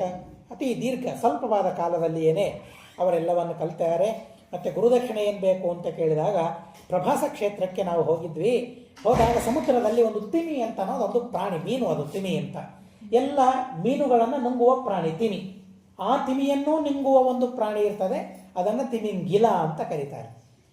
ಹೀಗಾಗಿ ತಿಮಿ ಅಂದರೆ ಬಹಳ ದೊಡ್ಡದಾದ ಮೀನು ತಿಮಿಂಗಲ. ಆ ತಿಮಿಂಗಲ ನನ್ನ ಮಗುವನ್ನು ನುಂಗಿಬಿಟ್ಟಿದೆ, ಹೀಗಾಗಿ ನನ್ನ ಮಗು ನನಗೆ ಬೇಕು ಅಂತ. ಅಲ್ಲ, ಇನ್ನೊಂದು ಮಗುವನ್ನು ಕೇಳಿದ್ರೆ ಆಗ್ತಿತ್ತಲ್ಲ, ಒಳ್ಳೆ ಸಂತಾನ ಆಗಬೇಕು ಅಂತ ಆಶೀರ್ವಾದ ಮಾಡಿದ್ರೆ. ಅಲ್ಲ, ಹೋದವನೇ ನನಗೆ ಬೇಕು ಅಂತ ಅವರಿಗೆ ಆ ಮಗನ ಮೇಲೆ ಅಷ್ಟು ವ್ಯಾಮೋಹ ಆಯಿತು ಅಂತ ಅಲ್ಲಿ ಹೋಗ್ತಾನೆ. ಅದನ್ನು ಪಂಚಜನ ಅಂತ ಅದರ ಹೆಸರು, ತಿಮಿಯ ಹೆಸರು. ಅದನ್ನು ಸಂಹಾರ ಮಾಡಿಬಿಡ್ತಾರೆ. ಅದರಿಂದಲೇ ಒಂದು ಶಂಖ, ಪಾಂಚಜನ್ಯ ಅಂತ ಶಂಖ, ಪಂಚಜನನಿಂದ ನಿರ್ಮಿತವಾದ ಶಂಖ. ಹೀಗಾಗಿ ಪಾಂಚಜನ್ಯ ಅದನ್ನು ಸ್ವೀಕಾರ ಮಾಡ್ತಾನೆ. ಯಮನ ಹತ್ರ ಹೋಗ್ತಾನೆ, ಯುದ್ಧವಾಗ್ತದೆ. ಗುರುಪುತ್ರನನ್ನು ತಂದು ದೀರ್ಘಕಾಲಗತಃ ಪ್ರೇತಃ ಪುನರಾಸೀತ್ ಶರೀರವಾನ್. ಸತ್ತೋಗ್ಬಿಟ್ಟಿದ್ದ, ಎಷ್ಟೋ ವರ್ಷಗಳಾಗಿತ್ತು. ಆದರೂ ಕೂಡ ದೇವರ ಆ ವಿಚಿತ್ರವಾದ ಲೀಲೆಯಿಂದ ಮತ್ತೆ ಅಂಥದೇ ಶರೀರವನ್ನು ಪಡೆದು ಆ ಗುರುಪುತ್ರ ಬರ್ತಾನೆ. ಗುರುಪುತ್ರನನ್ನು ತಂದು ಒಪ್ಪಿಸ್ತಾನೆ. ಆನಾಯ್ಯಾವೇದ ರಾಮಾಸ ಗುರವೇ ವಾಸವಾನುಜ ಪ್ರಾದಾತ್ ಕೃಷ್ಣ ಪ್ರತೀತಾತ್ಮ ಸಹ ರತ್ನೈ ಉದಾರದೀಹಿ. ಬರೀ ಮಗನನ್ನು ಮಾತ್ರ ಕೊಡಲಿಲ್ಲ, ರತ್ನ ಸಮೇತವಾಗಿ ಆ ಮಗನನ್ನು ಕೊಡ್ತಾರೆ. ಗುರುಗಳ ಅನುಮತಿಯನ್ನು, ಗುರುಗಳ ಅನುಗ್ರಹವನ್ನು ಪಡೆದು ಕೃಷ್ಣ ಪರಮಾತ್ಮ ಮಥುರಾ ನಗರಕ್ಕೆ ಹೋಗ್ತಾರೆ ಅಂತನ್ನೋ ಕಥೆಯನ್ನು ತಿಳಿಸ್ತಾರೆ. ಗೋವಿಂದ ಮತ್ತು ರಾಮ ಇವರಿಬ್ಬರೂ ನಗರಕ್ಕೆ ಬಂದಿದ್ದಾರೆ. ಲೋಕವಿಶ್ರಿತವಾದ ಪರಾಕ್ರಮ ಅವರಿಗೆ ಇದೆ. ಹೀಗಾಗಿ ಎಲ್ಲರೂ, ಯಾರೂ ಭಯ ಪಡೋದು ಬೇಡ, ಎಲ್ಲರೂ ಸಂತೋಷವಾಗಿ ಮಥುರಾ ನಗರದಲ್ಲಿ ಇರಬೇಕು ಅಂತ ಹೇಳ್ತಾರೆ. ಮಥುರಾರಾಮ ಭೂದ್ರಾಜನ್ ಗೋವಿಂದೇ ಸಮುಪಸ್ಥಿತೆ. ಆ ಪರಮಾತ್ಮ ಮಥುರಾ ನಗರಕ್ಕೆ ಬಂದಾಗ ಹೇಗಿತ್ತು ಆ ಪ್ರಸಂಗದ ವರ್ಣನೆಯನ್ನು ಮಾಡ್ತಾರೆ. ಪರಮಾತ್ಮ ಇದ್ದಾಗ ನರನಾರೀಗಣ ಸರ್ವೇ ಭೇಜಿರೆ ಮನಸ ಸುಖಂ. ಕೃಷ್ಣ ಪರಮಾತ್ಮ ಮಥುರಾ ನಗರ ಪ್ರವೇಶ ಆಯಿತು ಅಂದರೆ, ಬಂದ ಅಂತಂದರೆ ಎಲ್ಲರಿಗೇನೋ ಮನಸ್ಸಲ್ಲಿ ವಿಚಿತ್ರವಾದ ಆನಂದ. ಅಲ್ಲಿಯ ತನಕ ಆನಂದ ಇರಲಿಲ್ಲ, ಇದ್ದರು ಆನಂದವಾಗಿಯೇ ಇದ್ದರು. ಆದರೆ ಕೃಷ್ಣ ಬಂದಾಗ ಮಾತ್ರ ಉತ್ಕೃಷ್ಟವಾದ ಆನಂದ ಅವರಿಗೆ ಮನಸ್ಸಿಗಾಯ್ತಂತೆ. ಎಲ್ಲ ಪುರುಷರಿಗೆ, ಎಲ್ಲ ಸ್ತ್ರೀಯರಿಗೆ. ಗಾಳಿ ಹೇಗೆ ಗಾಳಿ ಸಂಚಾರ ಮಾಡ್ತಾ ಇತ್ತು ಅಂತ ಅಂದರೆ, ಶಿವ ಪವಿತ್ರವಾಗಿ ಗಾಳಿಯ ಸಂಚಾರ ಆವಾಗ ಇತ್ತಂತೆ. ಯಾರಿಗೂ ಕಷ್ಟ ಆಗ್ತಾ ಇಲ್ಲ. ಬಹಳ ಚಳಿಯಾಗೋದು ಅಥವಾ ಬಹಳ ತಾಪವಾಗೋದು, ಸುಖಕರವಾಗಿ ಗಾಳಿ ಇರ್ತಾ ಇತ್ತು. ಅದಕ್ಕೇನು AC ಬೇಕಾಗಿಲ್ಲ, ಮತ್ತೇನೂ ಬೇಕಾಗಿಲ್ಲ. ಕೃಷ್ಣ ಬಂದರೆ ಸಾಕು, ಎಲ್ಲ ತರಹದ ಸುಖ ಅಲ್ಲಿ ಜನರಿಗೆ ಆಗ್ತಾ ಇತ್ತಂತೆ. ಯಾನಿ ಲಿಂಗಾನಿ ಲೋಕಸ್ಯ ಚಾಸಕನ್ ಕೃತಯುಗೆ ಪುರಾ ತಾನಿ ಸರ್ವಾಣ್ಯ ದೃಶ್ಯಂತ ಪುರಿಂ ಪ್ರಾಪ್ತೆ. ಜನಾರ್ದನೆ, ಕೃತಯುಗದಲ್ಲಿ ಯಾವ ತರಹದ ಸುಖ, ಯಾವ ತರಹದ ಧರ್ಮ ಇತ್ತೋ ಆ ತರಹದ ಧರ್ಮ ಮಾಡಲಿಕ್ಕೆ ಶುರು ಮಾಡಿದ್ರಂತೆ. ನಾವು ಕೆಲವು ಸಲ ಹಾಗೆ ಮಾಡ್ತಾರೆ. ಸ್ವಾಮಿಗಳು ಬಂದರು ಮನೆಗೆ ಅಂತಂದರೆ, ನಮ್ಮ ಮನೆಗೆ ಬಂದಿದ್ದಾರೆ ಅಂದರೆ ಮತ್ತೆ ಹಳೆ ಪೆಟ್ಟಿಗೆಯನ್ನೆಲ್ಲ ತೆಗೆದು ದೇವರ ಪೂಜೆ ಕೂತು ಬಿಡ್ತೇವೆ. ಆವಾಗ ಎಲ್ಲ ತೆಗೆದು ವೈಭವದಿಂದ ತೆಗೆದು ಸಂಧ್ಯಾವಂದನೆ ಮಾಡಲಿಕ್ಕೆ ಕೂತು ಬಿಡ್ತೇವೆ. ಯಾರೂ ಬರ್ತಾ ಇಲ್ಲ, ಅಪ್ಪ ಅಮ್ಮ ಬಂದರು ಅಥವಾ ಮತ್ತಾರೋ ಬ್ರಾಹ್ಮಣರು ಬಂದರು ಅಂತ ಅಂದರೆ ಎಲ್ಲ ಮಾಡಲಿಕ್ಕೆ ಶುರು ಮಾಡ್ತೇವೆ. ಇದು ಅವರ ಬಂದ ಪ್ರಭಾವ. ಇದು ಮನಸ್ಸಿನಲ್ಲಿ ಏನೋ ಒಂದು ತರಹದ ಆ ಪರಿಣಾಮ ಆಗ್ತದೆ. ಅವರು ಬಂದಾಗ, ಮಹಾನುಭಾವರು ಬಂದಾಗ, ಬ್ರಾಹ್ಮಣರು ಬಂದಾಗ, ಜ್ಞಾನಿಗಳು ಬಂದಾಗ, ಇನ್ನು ಸ್ವಯಂ ಸರ್ವೋತ್ತಮನಾದ ಕೃಷ್ಣನೇ ಮನೆಗೆ ಬಂದಾಗ, ಆ ನಗರಕ್ಕೆ ಬಂದಾಗ ಇನ್ನೇನಾಗಲಿಕ್ಕಿಲ್ಲ, ಮನಸ್ಸಿಗೆ ಏನು ಸಂತೋಷ ಆಗಲಿಕ್ಕಿಲ್ಲ. ಬಹಳ ವಿಚಿತ್ರ. ಆ ಕೃಷ್ಣನ ಕಥೆಯನ್ನು ಕೇಳಬೇಕು ಅಂದರೂ ಸಹ ಆ ತರಹದ ಪುಣ್ಯವನ್ನು ಮಾಡಿದರೆ ಮಾತ್ರ ಸಾಧ್ಯ. ಹೇಳೋದಾಗಲಿ ಕೇಳೋದಾಗಲಿ ಆ ತರಹದ ಪುಣ್ಯ ಇದ್ದರೆ ಮಾತ್ರ ಆಗ್ತದೆ, ಇಲ್ಲದೆ ಹೋದರೆ ಸರ್ವಥಾ ಸಾಧ್ಯವಾಗೋದಿಲ್ಲ. ಮುಮುದಾತೆ ಯದುವರವು ವಸುದೇವ ಸುತಾವುಭೌ ಉದ್ಯಾನೇಶು ವಿಚಿತ್ರೇಶು. ಹೀಗೆ ಸಂತೋಷವಾಗಿ ಪರಮಾತ್ಮ ಇದ್ದಾನೆ. ಕಂಸನನ್ನು ಸಂಹಾರ ಮಾಡಿದ ಅಂತನ್ನೋ ವಾರ್ತೆ ಜರಾಸಂಧನಿಗೆ ಗೊತ್ತಾಗಿದೆ. ಜರಾಸಂಧನ ಅಳಿಯ ಕಂಸ, ಅಸ್ಥಿ ಪ್ರಾಸ್ತಿ ಇಬ್ಬರು ಹೆಂಡತಿಯರು. ಆಗಿನಿಂದ ಮೊದಲು ಮಾಡಿಕೊಂಡು ಜರಾಸಂಧ 23 ಅಕ್ಷೌಹಿಣಿ ಸೈನ್ಯವನ್ನು ತೆಗೆದುಕೊಂಡು ಬರ್ತಾನಂತೆ. ಕೌರವರ ಪಾಂಡವರ ಸೈನ್ಯವೇ 18 ಅಕ್ಷೌಹಿಣಿ ಅಂತ ಹೇಳ್ತಾರೆ. ಅದಕ್ಕಿಂತಲೂ 5 ಅಕ್ಷೌಹಿಣಿ ಹೆಚ್ಚು ಜರಾಸಂಧನ ಹತ್ತಿರ ಇದ್ದದ್ದು. 23 ಅಕ್ಷೌಹಿಣಿ ಸೈನ್ಯವನ್ನು ತೆಗೆದುಕೊಂಡು ಕೃಷ್ಣನನ್ನು ಸಂಹಾರ ಮಾಡೋದಕ್ಕಾಗಿ ಅಂತ ಬರ್ತಾನೆ. ಏನು ಕೃಷ್ಣನ ಸಂಹಾರ, ಏನು 23 ಅಕ್ಷೌಹಿಣಿ? ಪ್ರಳಯ ಕಾಲ ಬಂದಾಗ ಅನಂತ ಜೀವರಾಶಿಗಳು, ಒಬ್ಬರಲ್ಲ ಇಬ್ಬರಲ್ಲ, 23 ಅಕ್ಷೌಹಿಣಿ ಅಲ್ಲ. ಪ್ರಳಯದಾಗ 8 ಜನರನ್ನು ಸಂಹಾರ ಮಾಡ್ತಾನೆ ಪರಮಾತ್ಮ. ಬ್ರಹ್ಮದೇವರನ್ನು ಸಂಹಾರ ಮಾಡ್ತಾನೆ. ಸಂಹಾರ ಮಾಡ್ತಾ ಇರಬೇಕಾದ್ರೆ ಬ್ರಹ್ಮದೇವರಿಗೆ ಆನಂದ ಆಗ್ತಾ ಇರ್ತದಂತೆ, ದುಃಖವಾಗೋದಿಲ್ಲ. ನಮಗೆ ಇಂಜೆಕ್ಷನ್ ಕೊಟ್ಟರೆ ನೋವಾಗ್ತದಲ್ಲ, ಯಾಕೆ? ದೇಹದ ಮೇಲೆ ಅಭಿಮಾನ. ನಮಗೆ ಅಭಿಮಾನ ಇದ್ದದ್ದರಿಂದಾಗಿ ದುಃಖ ಆಗ್ತದೆ. ಅದೇ ಅಭಿಮಾನ ಇಲ್ಲದೇ ಇದ್ದವರಿಗೆ ಚುಚ್ಚಿ ಏನೇನೇನೇನೂ ಆಗೋದಿಲ್ಲ ಅನ್ನೋದಕ್ಕಾಗಿ ಒಳ್ಳೆ ವೈದ್ಯರೇನು ಮಾಡ್ತಾರೆ ಅಂದರೆ ಅವರ ಗಮನ ಮತ್ತೊಂದು ಕಡೆಗೆ ಹೋಗುವಂತೆ ಮಾಡ್ತಾರೆ. ಮಕ್ಕಳನ್ನು ಕರ್ಕೊಂಡು ಹೋದರೆ ಕೆಲವು ವೈದ್ಯರನ್ನು ನೋಡಿದ್ದೇನೆ, ಚಾಕ್ಲೇಟ್ ಕೊಡ್ತಾರೆ ಮೊದಲಿಗೆ, ಅದನ್ನು ನೋಡ್ತಾ ಕೊಡ್ತಾನೆ ಅಥವಾ ತಿಂತಾ ಕೊಡ್ತಾನೆ, ಇಂಜೆಕ್ಷನ್ ಕೊಟ್ಬಿಡ್ತಾರೆ, ಮುಗದೆ ಹೋಯ್ತು. ಇಲ್ಲೇ ಇಲ್ಲ, ಏನು ನೋವಿಲ್ಲ, ಗೊತ್ತಿಲ್ಲ. ಯಾಕೆ? ಆವಾಗ ಅಲ್ಲಿ ಅಭಿಮಾನ ಇರೋದಿಲ್ಲ. ಅಲ್ಲಿ ಅಭಿಮಾನ ಆ ಕಡೆಗೆ ಬಂದಿರ್ತದೆ, ಚಾಕ್ಲೇಟ್ ಮೇಲೆ ಇರ್ತದೆ ಅಭಿಮಾನ. ಆವಾಗ ಇದು ನನಗೆ ಕೊಟ್ಟಿದ್ದಾರೆ ಅಂತ ಹೇಳಿ ಇದು ಸುಲಭವಾಗಿ ಕೆಲಸ ಹೋಗ್ಬಿಡ್ತದೆ. ಹಾಗೆ ಬ್ರಹ್ಮದೇವರ ಸಂಹಾರ ಮಾಡುವಾಗ ಬ್ರಹ್ಮದೇವರಿಗೆ ದುಃಖ ಇಲ್ಲ, ಆನಂದ ಆಗ್ತಾ ಇರ್ತದಂತೆ. ಯಾಕೆಂದರೆ ಅವರ ಚರ್ಮವನ್ನು ಸುಲಿದು ಭಗವಂತ ತನ್ನ ತಲೆಗೆ ಕಟ್ಟಿಕೊಳ್ತಾನಂತೆ. ಬ್ರಹ್ಮಚರ್ಮ ಶಿರಃಪಟ್ಟಿ ಅಂತ ಹೇಳ್ತಾರೆ. ಹೀಗಾಗಿ ನನ್ನ ದೇಹದ ಚರ್ಮ ದೇವರ ತಲೆಗೆ ಉಪಯೋಗ ಬೀಳ್ತದಲ್ಲ ಅಂತ ಆನಂದ ಬ್ರಹ್ಮದೇವರಿಗೆ. ಹೀಗಾಗಿ ಬ್ರಹ್ಮದೇವರಿಗೆ ಆ ತರಹದ ಇರಲಿ. ಬ್ರಹ್ಮಾದಿ ದೇವತೆಗಳನ್ನು, ಅನಂತ ಜೀವರಾಶಿಗಳನ್ನು ಸಂಹಾರ ಮಾಡ್ತಾ ಇದ್ದರೆ ಯಾರಿಗೂ ಏನೂ ಆಗೋದಿಲ್ಲ. ಒಂದು ಸುನಾಮಿ ಬಂತು ಅಂದರೆ ಯಾರಾದರೂ ತಲೆ ಎತ್ತಿ ನಿಲ್ಲಿಕ್ಕಾಗ್ತದ? ನೋಡಲಿ, ಆಗೋದೇ ಇಲ್ಲ, ಸರ್ವಥಾ ಸಾಧ್ಯವಾಗೋದಿಲ್ಲ. ಹೇಗೆ ಆ ಸುನಾಮಿಯಲ್ಲಿ ಹೊಡ್ಕೊಂಡು ಹೋಗ್ಬಿಡ್ತಾನೆ ಸಾಮಾನ್ಯ ಮನುಷ್ಯ, ಇನ್ನು ಪ್ರಳಯ ಕಾಲದ ಜಲದಲ್ಲಿ ಇರ್ಲಿಕ್ಕೆ ಸಾಧ್ಯವಿದೆಯಾ? ಸರ್ವಥಾ ಸಾಧ್ಯವಿಲ್ಲ. ಅಂಥ ಸಾಮಾನ್ಯ ತಾನು ಸೃಷ್ಟಿ ಮಾಡಿದ ಪ್ರಳಯದಿಂದಲೇ, ಉದಕದಿಂದಲೇ ಎಲ್ಲರನ್ನು ನಾಶ ಮಾಡಿಬಿಡ್ತಾನೆ ಪರಮಾತ್ಮ. ಇನ್ನು ಪ್ರಳಯ ಕಾಲದಲ್ಲಿ ದೇವರ ಎದುರಿಗೆ ನಿಲ್ಲಿಕ್ಕೆ ಸಾಧ್ಯವಿದೆಯಾ? ಅಂಥ ಕೃಷ್ಣನ ಎದುರಿಗೆ 23 ಅಕ್ಷೌಹಿಣಿ ಏನು ಅವರೇನೋ ಅಂತ 23 ಅಕ್ಷೌಹಿಣಿ ಬಂತು ಅಂತ ಅಲ್ಲ. ಕೃಷ್ಣನ ಮುಂದೆ ಆ ಪ್ರಳಯದ ನಾಶವನ್ನು ನಾಶ ಮಾಡ್ತಾ ಇರಬೇಕಾದ್ರೆ, ಪ್ರಪಂಚದ ನಾಶ ಮಾಡುವಾಗ ಈ ಅಕ್ಷೌಹಿಣಿ ಎಲ್ಲಿ ಅದು? ಹೀಗೆ 23 ಅಕ್ಷೌಹಿಣಿ ಸೈನ್ಯ ತೆಗೆದುಕೊಂಡು 18 ಬಾರಿ ಯುದ್ಧಕ್ಕೆ ಬರ್ತಾನೆ ಜರಾಸಂಧ. ಒಂದು ಸಲ ಅಲ್ಲ, 2 ಸಲ ಅಲ್ಲ, ಪ್ರತಿ ಬಾರಿಯೂ ಅವನನ್ನು ಸೋಲಿಸ್ತಾ ಇದ್ದಾನೆ ಕೃಷ್ಣ ಪರಮಾತ್ಮ. ಅನೇಕ ಸೈನ್ಯವನ್ನು ಸಂಹಾರ ಮಾಡ್ತಾ ಇದ್ದಾನೆ. ಆ ಜರಾಸಂಧನ ಸೈನ್ಯವನ್ನು ಸಂಹಾರ ಮಾಡಿದ ಮೇಲೆ ಒಂದೇ ಸಲ ಹೋದ. ಮತ್ತೆ 23 ಅಕ್ಷೌಹಿಣಿ ಸೈನ್ಯವನ್ನು ಸೇರಿಸ್ಕೊಂಡು ಮತ್ತೆ 2ನೇ ಸಲ ಬರ್ತಾನೆ. ಹೀಗೆ 18 ಬಾರಿ 23 ಅಕ್ಷೌಹಿಣಿ ಸೈನ್ಯವನ್ನು ಸೇರಿಸ್ಕೊಂಡು ಬರ್ತಾನೆ. ಅವನದೆಷ್ಟು ಇದೆ ನೋಡಿ, ಅವನ ಪ್ರತಾಪ. ಅವನ ಹತ್ರ ಜನ ಎಷ್ಟು ಬರ್ತಾ ಇದ್ರು, ಸೈನ್ಯ ಹೇಗೆ ಬರ್ತಾ ಇತ್ತು ಅವನ ಹತ್ತಿರ. ಬಹಳ ವಿಚಿತ್ರ ಅಂತಾನೆ. ಎಲ್ರಿಗೂ ಅವನೇ ರಾಜ, ಅವನು ಹೇಳಿದ ಮಾತೇ ನಡಿಬೇಕು. ಯಾರೇ ಏನೇ ಮಾತು ಕೇಳಬೇಕಾದ್ರೂ ಜರಾಸಂಧನ ಸಹಿಯಾಗಬೇಕು. ಅವನು ಎಲ್ಲರಿಗೂ ಗುರುವಾಗಿದ್ದ. ಬರೀ ನಾಯಕ, ಬರೀ ರಾಜ ಮಾತ್ರ ಅಲ್ಲ, ಜರಾಸಂಧ ಗುರುವಿನ ಸ್ಥಾನದಲ್ಲಿ ಇದ್ದ. ಶಿಶುಪಾಲನಂತಹ ಅನೇಕ ಜನ, ಶಿಶುಪಾಲ, ರುಕ್ಮಿ, ಇಂಥ ಅನೇಕ ಜನರು ಆ ಜರಾಸಂಧ ಹೇಳಿದ್ದನ್ನೇ ಕೇಳಬೇಕು. ಭೀಮಶ್ಚ ಬಲಭದ್ರಶ್ಚ ಮದ್ರರಾಜಶ್ಚ ವೀರ್ಯವಾನ್, ಅದರ ಹೆಸರಲ್ಲಿ ಬರೋದಿಲ್ಲ. ಆದರೆ ಇವನು ಮಹಾಪರಾಕ್ರಮಿ. ಅಂತಹ ಮಹಾಪರಾಕ್ರಮಿ ಯುದ್ಧಕ್ಕೆ ಬರ್ತಾ ಇದ್ದಾನೆ. ಒಂದು ಸಲ ಬಲರಾಮ ಯುದ್ಧ ಮಾಡಬೇಕಾದ್ರೆ ಆ ಜರಾಸಂಧನನ್ನು ಸಂಹಾರ ಮಾಡೋದಕ್ಕಾಗಿ ತಮ್ಮ ಆಯುಧವನ್ನು ತೆಗೆದುಕೊಳ್ತಾರೆ. ಆಯುಧವನ್ನು ತೆಗೆದಾಗ ಆಕಾಶವಾಣಿ ಆಗ್ತದಂತೆ. ಅಮೋಘಂ ಬಲದೇವನೆ ಕ್ರುದ್ಧೇನ ತು ಮಹಾರಣೆ ತಥೋಂತರಿಕ್ಷೇವಾಗಾಸೀತ ಸುಸ್ವರ ಲೋಕಸಾಕ್ಷಿಣಿ. ಧ್ವನಿ ಹೇಗಿತ್ತು ಅಂದರೆ ಕೇಳಬೇಕು ಅಂತ ಅನ್ನಿಸ್ತಾ ಇದೆ, ಸುಸ್ವರ ಅಂತ ಅನ್ನಿಸ್ತದೆ. ಮತ್ತು ಇಷ್ಟೇ ಅಲ್ಲ, ಲೋಕಸಾಕ್ಷಿಣಿ, ಬರೀ ಬಲರಾಮನಿಗೆ ಮಾತ್ರ ಕೇಳಿಸೋದಲ್ಲ, ಪ್ರತಿಯೊಬ್ಬರಿಗೂ ಕೇಳಿಸುವಂತೆ ಆ ಆಕಾಶವಾಣಿ ಆಯ್ತಂತೆ. ನ ತ್ವಯಾ ರಾಮಬದ್ಧೋಯಂ ಅಲಂ ಖೇದೇ ನಮಾಗಧೆ ವಿದಿತೋಸ್ಯ ಮಯ ಮೃತ್ಯು ತಸ್ಮಾನ್ ಸಾಧುವ್ಯುಪಾರಮ. ಆಕಾಶವಾಣಿ ಹೇಳ್ತದಂತೆ, ಬಲರಾಮ, ಇವನನ್ನೇ ನೀನು ಸಂಹಾರ ಮಾಡಲಿಕ್ಕಾಗೋದಿಲ್ಲ ಅಂತ ಹೇಳಿ ಶೋಕ ಪಡುವ ಕಾರಣ ಇಲ್ಲ. ಇವನ ಮೃತ್ಯು ಯಾರು ಅಂತ ನಾನೇ ನಿರ್ಧಾರ ಮಾಡಿಬಿಟ್ಟಿದ್ದೇನೆ ಅಂತ ಆಕಾಶವಾಣಿ. ಹಾಗಾದರೆ ಯಾರದದು ವಾಣಿ? ದೇವರ ವಾಣಿ ಅದು, ಪರಮಾತ್ಮನ ವಾಣಿಯದು. ಯಾಕೆಂದರೆ ನಾನು ನಿರ್ಧಾರ ಮಾಡಿದ್ದೇನೆ ಅವನ ಮೃತ್ಯು ಯಾರು? ಯಾರು ಮೃತ್ಯು? ಭೀಮಸೇನ ದೇವರು. ಹಾಗಾದರೆ ಭೀಮಸೇನ ದೇವರು ಮೃತ್ಯು ಅಂತ ನಿರ್ಣಯ ಮಾಡೋರು ಯಾರು? ದೇವರನ್ನು ಬಿಟ್ಟರೆ ಮತ್ತಾರಾದರೂ ಆದೇಶ ಮಾಡಲಿಕ್ಕಾಗ್ತದ? ಯಾರಿಗೂ ಆಗೋದಿಲ್ಲ. ಹೀಗಾಗಿ ಆ ದೇವರ ಮಾತು, ಹೀಗಾಗಿ ಸುಸ್ವರ ಅಂತ ಆ ಮಾತಿಗೆ ವಿಶೇಷಣವನ್ನು ಕೊಡ್ತಾರೆ. ಜರಾಸಂಧಸ್ತು ತತ್ಸರತ್ವ ವಿಮನಾ ಸಮಪದ್ಯತ. ಅದನ್ನು ಜರಾಸಂಧ ಕೇಳಿಬಿಡ್ತಾನೆ. ಬಲರಾಮನಿಗೇನೋ ಅಲ್ಲ, ಜರಾಸಂಧನಿಗೆ ಖೇದವಾಗಿಬಿಡ್ತದೆ. ಯಾಕೆ? ಅಂತೂ ನನ್ನ ಮೃತ್ಯು ಒಂದು ಕಡೆಗೆ ಇದೆಯಲ್ಲ. ಆಕಾಶವಾಣಿ ಹೇಳಿದ್ದು ಬಲರಾಮನಿಗೆ, ನಿನಗೆ ಸಂಹಾರ ಮಾಡಲಿಕ್ಕೆ ಆಗೋದಿಲ್ಲ, ಇವನನ್ನು ಸಂಹಾರ ಮಾಡೋನು ಮತ್ತೊಬ್ಬನಿದ್ದಾನೆ. ಆ ವಿಷಯ ಕೇಳಿದ ಕೂಡಲೇ ಜರಾಸಂಧನಿಗೆ ಬಹಳ ಖೇದವಾಗಿಬಿಡ್ತದೆ. ಹೀಗೆ ಒಂದು ಸಲ ಅಲ್ಲ, ಮತ್ತೊಂದು ಸಲವೂ ಆ ರೀತಿಯಾಗಿ ಸಂಹಾರ ಮಾಡಲಿಕ್ಕೆ ಹೋದಾಗ ಮತ್ತೆ ಆಕಾಶವಾಣಿ ಆಗ್ತದೆ. ಭೀಮಸೇನ ದೇವರ ಅತ್ಯದ್ಭುತವಾದ ಪರಾಕ್ರಮವನ್ನು ಪರಮಾತ್ಮ ಆ ರೀತಿಯಾಗಿ ತಿಳಿಸ್ತಾನೆ. ಹೀಗಾಗಿ ಆ ಜರಾಸಂಧನನ್ನು ಅವನನ್ನು ಬಿಟ್ಟುಬಿಡ್ತಾನೆ. ವಿಹಿತೋಸ್ಯ ಮಯಾ ಮೃತ್ಯು ತಸ್ಮಾತ್ ಸಾಧು ವಿಪಾರಮ ಅಚಿರೇಣ ಕಾಲೇನ ಪ್ರಾಣಾಂತ್ಯಕ್ಷತಿ ಮಾಗದಃ. ಅಲ್ಪ ಕಾಲದಲ್ಲಿಯೇನೆ ಅವನು ತನ್ನ ಪ್ರಾಣವನ್ನು ಕಳೆದುಕೊಳ್ತಾನೆ, ಏನೂ ಚಿಂತೆ ಮಾಡುವ ಕಾರಣ ಇಲ್ಲ ಅಂತ ಹೇಳ್ತಾನೆ. 18ನೇ ಬಾರಿ ಯುದ್ಧಕ್ಕೆ ಬಂದಾಗ ಮಾತ್ರ ಆ ಪರಮಾತ್ಮ ತಾನು ಅವನನ್ನೇನೂ ಮಾಡೋದಿಲ್ಲ, ಸೋಲಿಸೋದಿಲ್ಲ, ಬಿಟ್ಟು ಬಿಡ್ತಾನೆ. ಜರಾಸಂಧ ನಾನು ಗೆದ್ದೆ ಅಂತ ಎಲ್ಲ ಕಡೆಗೆ ಹೇಳಿಕೊಡ್ತಾನೆ. ಕೃಷ್ಣ ನನ್ನನ್ನು ಗೆಲ್ಲಿಕ್ಕಾಗಲಿಲ್ಲ, ಬಿಟ್ಟು ಬಿಟ್ಟಿದ್ದಾನೆ. ಆದರೆ ಇನ್ನೇನು ಮಾಡಬೇಕು? ಏನೂ ಮಾಡಲಿಕ್ಕಾಗದೆ ನಾನೇ ಗೆದ್ದೆ ಅಂತ ಅವನು ಹೇಳಲಿಕ್ಕೆ ಪ್ರಾರಂಭ ಮಾಡಿದ್ದಾನೆ.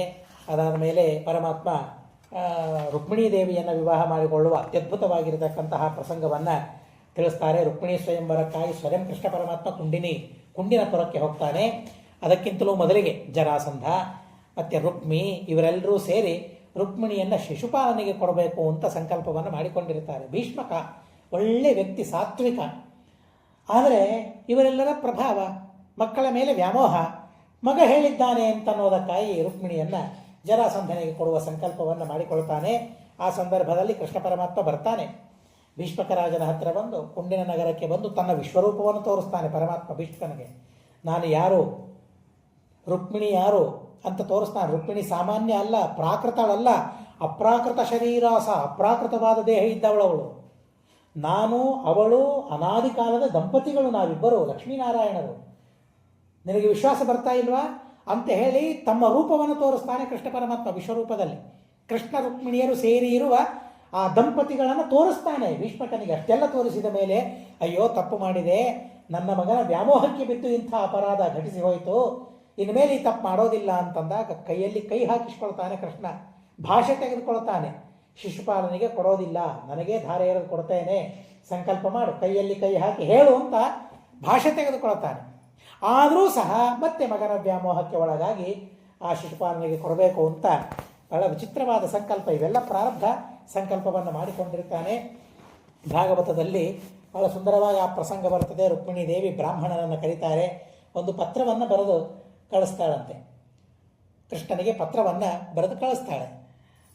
ನನಗೆ ನಿನ್ನ ಮೇಲೆ ಮನಸ್ಸಾಗಿದೆ, ನೀನೇ ನನ್ನನ್ನು ಬಂದು ಸ್ವೀಕಾರ ಮಾಡಬೇಕು ಅಂತ ಬಹಳ ಸುಂದರವಾಗಿ ಪತ್ರ ಬ್ರಾಹ್ಮಣನಿಂದ ಬರೆದು ಕಳಿಸ್ತಾಳೆ. ಆದರೆ ಬ್ರಾಹ್ಮಣ ಹೋದವನು ಹೋಗೇ ಬಿಟ್ಟ, ಬರ್ತಾನೇ ಇಲ್ಲ ಬ್ರಾಹ್ಮಣ. ಬಹಳ ಚಿಂತೆಯಾಯಿತು ರುಕ್ಮಿಣಿ ದೇವಿಗೆ. ಚಿಂತೆಯಾದಂತೆ ನಟನೆ ಅಷ್ಟೇ. ಲಕ್ಷ್ಮೀದೇವಿಗೆ ಯಾವ ಚಿಂತೆಯೂ ಇಲ್ಲ. ಈ ಲೋಕಕ್ಕೆ ಬಂದಾಗ ದೇವರ ಶಾಸನ ಹೊಂದಿದೆ, ನಾವು ಭೂಲೋಕಕ್ಕೆ ಬಂದಾಗ ಅಲ್ಲಿಯವರಂತೆ ನಡೆದುಕೊಳ್ಳಬೇಕು ಅಂತ. ನಾವು ನಮ್ಮ ಮಕ್ಕಳಿಗೆ ಹೇಳಿ ಕರ್ಕೊಂಡು ಹೋಗ್ತೇವೆ. ನಾವು ಮತ್ತೆ ಬೇರೆ ಊರಿಗೆ ಹೋಗ್ತೇವೆ, ಬೇರೆಯವ್ರ ಮನೆಗೆ ಹೋಗ್ತೇವೆ. ಅಲ್ಲಿ ಹೇಗಿರ್ತಾರೆ ಹಾಗೇ ಇರಬೇಕು, ಅಲ್ಲಿ ಏನು ಹೇಗ್ತಾರೆ ಅದನ್ನು ತಿನ್ನಬೇಕು. ನೀನಲ್ಲಿ ನಮ್ಮ ಮನೆಯಲ್ಲಿದ್ದ ಹಾಗೆ ಇರೋ ಹಾಗಿಲ್ಲ. ಅಲ್ಲಿಗೆ ಹೋದಾಗ ಏನು ಕೇಳ್ತೇವೆ? ನಿನ್ನ ಮನೇನು ತಿಳ್ಕೊಂಡೀಯಾ? ಏನಾದರೂ ಕೇಳಿದ್ರಿ ಅಲ್ಲಿ ಏನಂತ ಹೇಳ್ತೇವೆ? ನಿನ್ನ ಮನೇನು ತಿಳ್ಕೊಂಡೀಯಾ? ಇಲ್ಲ, ಅಲ್ಲಿ ಹೇಗಿರಬೇಕು ಹಾಗಿರಬೇಕು ಅಂತ ಹೇಳ್ತೀವಲ್ಲ. ಇನ್ನೊಂದು ಮನೆಗೆ ಹೋದ್ರೇ ಆ ಮನೆಯಲ್ಲಿದ್ದಂತೆ ಇರಬೇಕು, ಅವರು ಹಾಕಿದ್ದು ತೆಗೆದುಬೇಕು, ಅವರೇನು ಮಾತಾಡ್ತಾರೆ ಅದನ್ನು ಕೇಳಬೇಕು ಅಂತ ನಾವು ನಮ್ಮ ಮಕ್ಕಳಿಗೆ ಹೇಳ್ತೇವೆ. ಮತ್ತು ಇದನ್ನೇ ದೇವರು ಹೇಳ್ತಾನೆ ಎಲ್ಲರಿಗೆ, ದೇವತೆಗಳಿಗೆ. ನಾವು ಭೂಲೋಕಕ್ಕೆ ಹೋಗ್ತಾ ಇದ್ದೇವೆ, ಅಲ್ಲಿದ್ದಂತೆ ನಾವಿರಬೇಕು ಅಷ್ಟೇ. ನಮ್ಮಲ್ಲಿದ್ದಂತೆ ಇರೋ ಹಾಗಿಲ್ಲ. ಸ್ವರ್ಗ ಲೋಕದಲ್ಲಿ ಅಮೃತ ನಮಗಬೇಕು. ಅಲ್ಲಿ ಹೋಗಿ ಅಮೃತ ಕೇಳಿದ್ರೆ ಏನು ಮಾಡೋದಲ್ಲಿ? ಅಲ್ಲೇನು ಕೊಡ್ತಾರೆ? ಏನು ಆಹಾರ? ಅಲ್ಲಿ ಆಹಾರ ಏನು? ಆ ಆಹಾರ. ಅಲ್ಲಿಯ ವಿಹಾರ ಏನು? ಆ ವಿಹಾರ. ಬಂದದ್ದು ಭೂಲೋಕಕ್ಕೆ, ನಾನು ನಂದನವನದಲ್ಲಿ ವಿಹಾರ ಮಾಡಬೇಕು ಅಂತ ನೀವು ಕೇಳಿದರೆ ಹೇಗೆ? ಇಲ್ಲ, ಭೂಲೋಕದಲ್ಲಿ ಏನು ವಿಹಾರಕ್ಕೆ ಸ್ಥಾನಗಳಿವೆ, ಅಲ್ಲೇ ಇರಬೇಕು. ಅಲ್ಲಿ ಏನು ಗಂಗಾ ನದಿ ಇದೆ, ಎಲ್ಲ ಸ್ನಾನ ಮಾಡಬೇಕು. ಸ್ವರ್ಗದಲ್ಲಿ ಇರೋ ನದಿ ಬೇರೆ ಅಲ್ಲಿ. ಹೀಗಾಗಿ ಅದೇ ನದಿ ನನಗೆ ಇಲ್ಲಿ ಬೇಕು ಅಂತ ನೀವು ಕೇಳಿದ್ರೆ ಇಲ್ಲ, ಮರ್ತ್ಯಾವತಾರಸ್ಥೆ ಮರ್ತ್ಯ ಶಿಕ್ಷಣ. ಅಲ್ಲಿ ಮರ್ತ್ಯರಂತೆ ನಾವು ನಡೆದುಕೊಳ್ಳಬೇಕು, ಮನುಷ್ಯರಂತೆ ನಾವು ವ್ಯವಹಾರ ಮಾಡಬೇಕೇ ಹೊರತು ನಮ್ಮಂತೆ ದೇವತೆಗಳಂತೆ ಅಲ್ಲಿ ನಾವು ವ್ಯವಹಾರವನ್ನು ಮಾಡೋ ಹಾಗಿಲ್ಲ ಅಂತ ದೇವತೆಗಳಿಗೂ ಹೇಳ್ತಾನೆ. ಲಕ್ಷ್ಮೀದೇವಿಯು ಅದೇ ನಿಯಮವನ್ನು ಪಾಲನೆ ಮಾಡ್ತಾಳೆ. ಹೀಗಾಗಿ ಕೃಷ್ಣ ಪರಮಾತ್ಮನನ್ನು ಕರೆಯೋದಕ್ಕಾಗಿ ಹೋದ ಬ್ರಾಹ್ಮಣ ಬರಲೇ ಇಲ್ಲ ಅಂತ ಅಂದುಕೊಳ್ತಾನೆ. ಆದರೂ ಕೊನೆಗೆ ಬ್ರಾಹ್ಮಣ ಬಂದುಬಿಡ್ತಾನೆ. ಬಹಳ ಸಂತೋಷವಾಗ್ತದೆ. ಜೊತೆಗೆ ಬ್ರಾಹ್ಮಣನನ್ನು ಕೃಷ್ಣನೇ ಕರ್ಕೊಂಡ್ಬರ್ತಾನೆ. ಯಾಕೆಂದರೆ ಪಾಪ ಬ್ರಾಹ್ಮಣ ನಡ್ಕೊಂಡು ಹೋಗಬೇಕಲ್ಲ, ಅಷ್ಟು ದೂರ ಬಂದಿದ್ದಾನೆ, ಇಲ್ಲಿಗೆ ಬರಲಿ. ಆದರೆ ಹೋಗಬೇಕಾದ್ರೆ ತನ್ನ ವಾಹನದಲ್ಲಿ ಆ ಬ್ರಾಹ್ಮಣನನ್ನು ಕರೆದುಕೊಂಡು ಬರ್ತಾನೆ. ಕೃಷ್ಣ ಪರಮಾತ್ಮನಿಗೆ ಪತ್ರದಲ್ಲಿ ಹೇಳಿಬಿಟ್ಟಿರ್ತಾನೆ. ಮತ್ತು ನಾವು ಗೌರಿಹರ ಪೂಜೆಯನ್ನು ಮಾಡೋದಕ್ಕಾಗಿ ಹೋಗ್ತೇವೆ. ರುಕ್ಮಿಣಿ ಸಾಕ್ಷಾತ್ ಲಕ್ಷ್ಮೀದೇವಿ ಗೌರಿ ಪೂಜೆಯನ್ನು ಯಾಕೆ ಮಾಡಬೇಕು? ಅವಳು ಮಾಡೋ ಕಾರಣ ಇಲ್ಲ. ಆದರೆ ಪ್ರತಿಯೊಬ್ಬ ಹೆಣ್ಣು ಮಗಳು ವಿವಾಹವಾಗುವಾಗ ಗೌರಿಹರ ಪೂಜೆಯನ್ನು ಮಾಡಬೇಕು ಅಂತ ತಿಳಿಸೋದಕ್ಕಾಗಿ ಅದೊಂದು ಸಂಪ್ರದಾಯ. ಅದು ಲಕ್ಷ್ಮೀದೇವಿ ಮಾಡಿದ್ದಾಳೆ. ಆ ಸಂಪ್ರದಾಯವನ್ನು ತಿಳಿಸೋದಕ್ಕಾಗಿ ಲಕ್ಷ್ಮೀದೇವಿ ಹೇಳ್ತಾಳೆ, ನಾನು ಗೌರಿಹರ ಪೂಜೆಯನ್ನು ಮಾಡೋದಕ್ಕಾಗಿ ಹೋಗ್ತೇನೆ. ಯಾಕೆ ಗೌರಿಹರ ಪೂಜಾ? ಗೌರಿ ಪೂಜೆ ಯಾಕೆ? ಉಮಾವೈ ವಾಕ್ ಸಮುದ್ದಿಷ್ಟ. ಉಮಾದೇವಿ ಮಾತಿಗೆ ಅಭಿಮಾನಿಯಾದ ದೇವತೆ. ಹೀಗಾಗಿ ವಿರಸ ಬರೋದು ಮಾತಿನಿಂದಲೇ ವಿರಸ ಬರೋದು. ಮಾತಿಲ್ಲ ಅಂತಾದರೆ, ಮೌನವಾಗಿದ್ದರೆ ಎಲ್ಲಿಯಾದರೂ ಜಗಳ ಇದೆಯಾ? ಅದಕ್ಕೆ ಒಬ್ಬ ಕವಿ ತುಂಬ ಸುಂದರವಾಗಿ ಹೇಳ್ತಾನೆ, ಅತ್ರನೇ ಪತಿತೋ ವಂಧಿ ಸ್ವರಮೇವ ಉಪಶಾಮ್ಯತಿ. ಬೆಂಕಿ ಬಿದ್ದಿದೆ, ಎಲ್ಲಿ? ತೃಣ ಇಲ್ಲದೆ ಇದ್ದಲ್ಲಿ, ಹುಲ್ಲಿಲ್ಲದೆ ಇದ್ದಲ್ಲಿ ಬೆಂಕಿ ಬಿದ್ದಿದೆ, ಏನಾಗ್ತದೆ? ತಾನಾಗಿಯೇ ಶಾಂತವಾಗ್ತದೆ. ಹುಲ್ಲಿದ್ದಲ್ಲಿ ಬೆಂಕಿ ಬಿದ್ದರೆ ಸುಟ್ಟೋಗ್ಬಿಡ್ತದೆ, ಜ್ವಾಲೆಯಲ್ಲಿ ಬರ್ತವೆ, ಹೊತ್ತಿಕೊಳ್ತದೆ. ಹಾಗೆ ಮಾತು ಎಲ್ಲಿ ಇಲ್ಲ ಅಲ್ಲಿ ಶಾಂತಿ ಇರ್ತದೆ. ಮಾತು ಶುರುವಾಯಿತು ಅಂತಂದರೆ ಶುರು ಆಗೋಗ್ಬಿಡ್ತದೆ, ಕದನ ಯುದ್ಧವೇ ಶುರು ಆಗೋಗ್ಬಿಡ್ತದೆ. ಮಾತಿನಿಂದಲೇ ಅದಕ್ಕೆ ಒಬ್ಬ ಕವಿ ತುಂಬ ಸುಂದರವಾಗಿ ಹೇಳ್ತಾನೆ, ಆ ಮಾತು ಮನುಷ್ಯನ ಸರಸವಾದ ಜೀವನ ಎಲ್ಲಿದೆ ಅಂದರೆ ನಾಲಿಗೆಯ ಮೇಲೆ ಇದೆ ಅಂತ ಹೇಳ್ತಾನೆ. ಎಲ್ಲೂ ಇಲ್ಲ. ಸರಸವಾದ ಸುಂದರವಾದ ಪ್ರೀತಿಯ ಜೀವನ ಎಲ್ಲಿದೆ ಅಂತಂದರೆ ನಾಲಿಗೆಯ ಮೇಲೆ ಇದೆ ಅಂತ ಹೇಳ್ತಾನೆ. ಜಿಹ್ವಾಗ್ರೆ ಬಾಂಧವಾ ಸರ್ವೇ ಜಿಹ್ವಾಗ್ರೆ ಮರಣಂ ಧ್ರುವಂ. ನಾವು ಹೇಗೆ ಮಾತಾಡ್ತೇವೆ, ನಮ್ಮ ಮಾತಿಗೆ ಅನುಗುಣವಾಗಿ ಮಾತನ್ನು ನೋಡಿ ಜನ ನಮ್ಮ ಹತ್ರ ಬರ್ತಾರೆ. ನಮ್ಮ ಮಾತು ಅವನ ಮಾತು ಸರಿ ಇಲ್ಲ, ಅವನ ಹತ್ರ ಹೋಗಬಾರದು ಅಂತ ಅಂದ್ಬಿಡ್ತಾರೆ. ಹೀಗಾಗಿ ಮಾತು ಮಧುರವಾಗಿರಬೇಕು ಅಂತ ಶಾಸ್ತ್ರ ನಮಗೆ ಹೇಳ್ತದೆ. ಜಿಹ್ವಾಗ್ರೆ ಮಿತ್ರ ಬಾಂಧವ, ಜಿಹ್ವಾಗ್ರೆ ಬಂಧನಂ ಪ್ರಾಪ್ತಂ, ಜಿಹ್ವಾಗ್ರೆ ಮರಣಂ ಧ್ರುವಂ. ರಾಜನ ಹತ್ರ ಹೋಗಿ ನಾನೇ ರಾಜ ಅಂತಂದ್ಬಿಟ್ರೆ ಏರು ಶ್ರೀಗಲ್ಲಿಗೆ ಅಂತಾನೆ ಅವನು. ನಮಗೆ ಮರಣ ಬರೋದು ಸಹ ನಮ್ಮ ನಾಲಿಗೆಯಿಂದಲೇ, ನಾವು ಬದುಕೋದು ಸಹ ನಮ್ಮ ನಾಲಿಗೆಯಿಂದಲೇ. ಎಷ್ಟು ಚೆನ್ನಾಗಿ ಕೆಲವರು ಮಾತಾಡ್ತಾ ಇರ್ತಾರೆ. ಮಾರ್ಕೆಟ್ಗೆ ಹೋದಾಗ ಅದು 1000 ರೂಪಾಯಿ ಇರ್ತದೆ, ಇವನು ಮಾತಾಡಿ ಅದನ್ನು 100 ರೂಪಾಯಿಗೆ ತಂದಿರ್ತಾನೆ. ಆ ಬಾಜು ಇರ್ತಾನೆ ಇವನು, ನಮಗಂತೂ ಓಡಿ ಹೋಗಬೇಕು ಅಂತ ಅನ್ನಿಸ್ತದೆ. ಮಾರ್ಕೆಟ್ಗೆ ಹೋದಾಗ ನಮಗೆ ವ್ಯಾಪಾರ ಮಾಡಲಿಕ್ಕೆ ಬರೋದೇ ಇಲ್ಲ.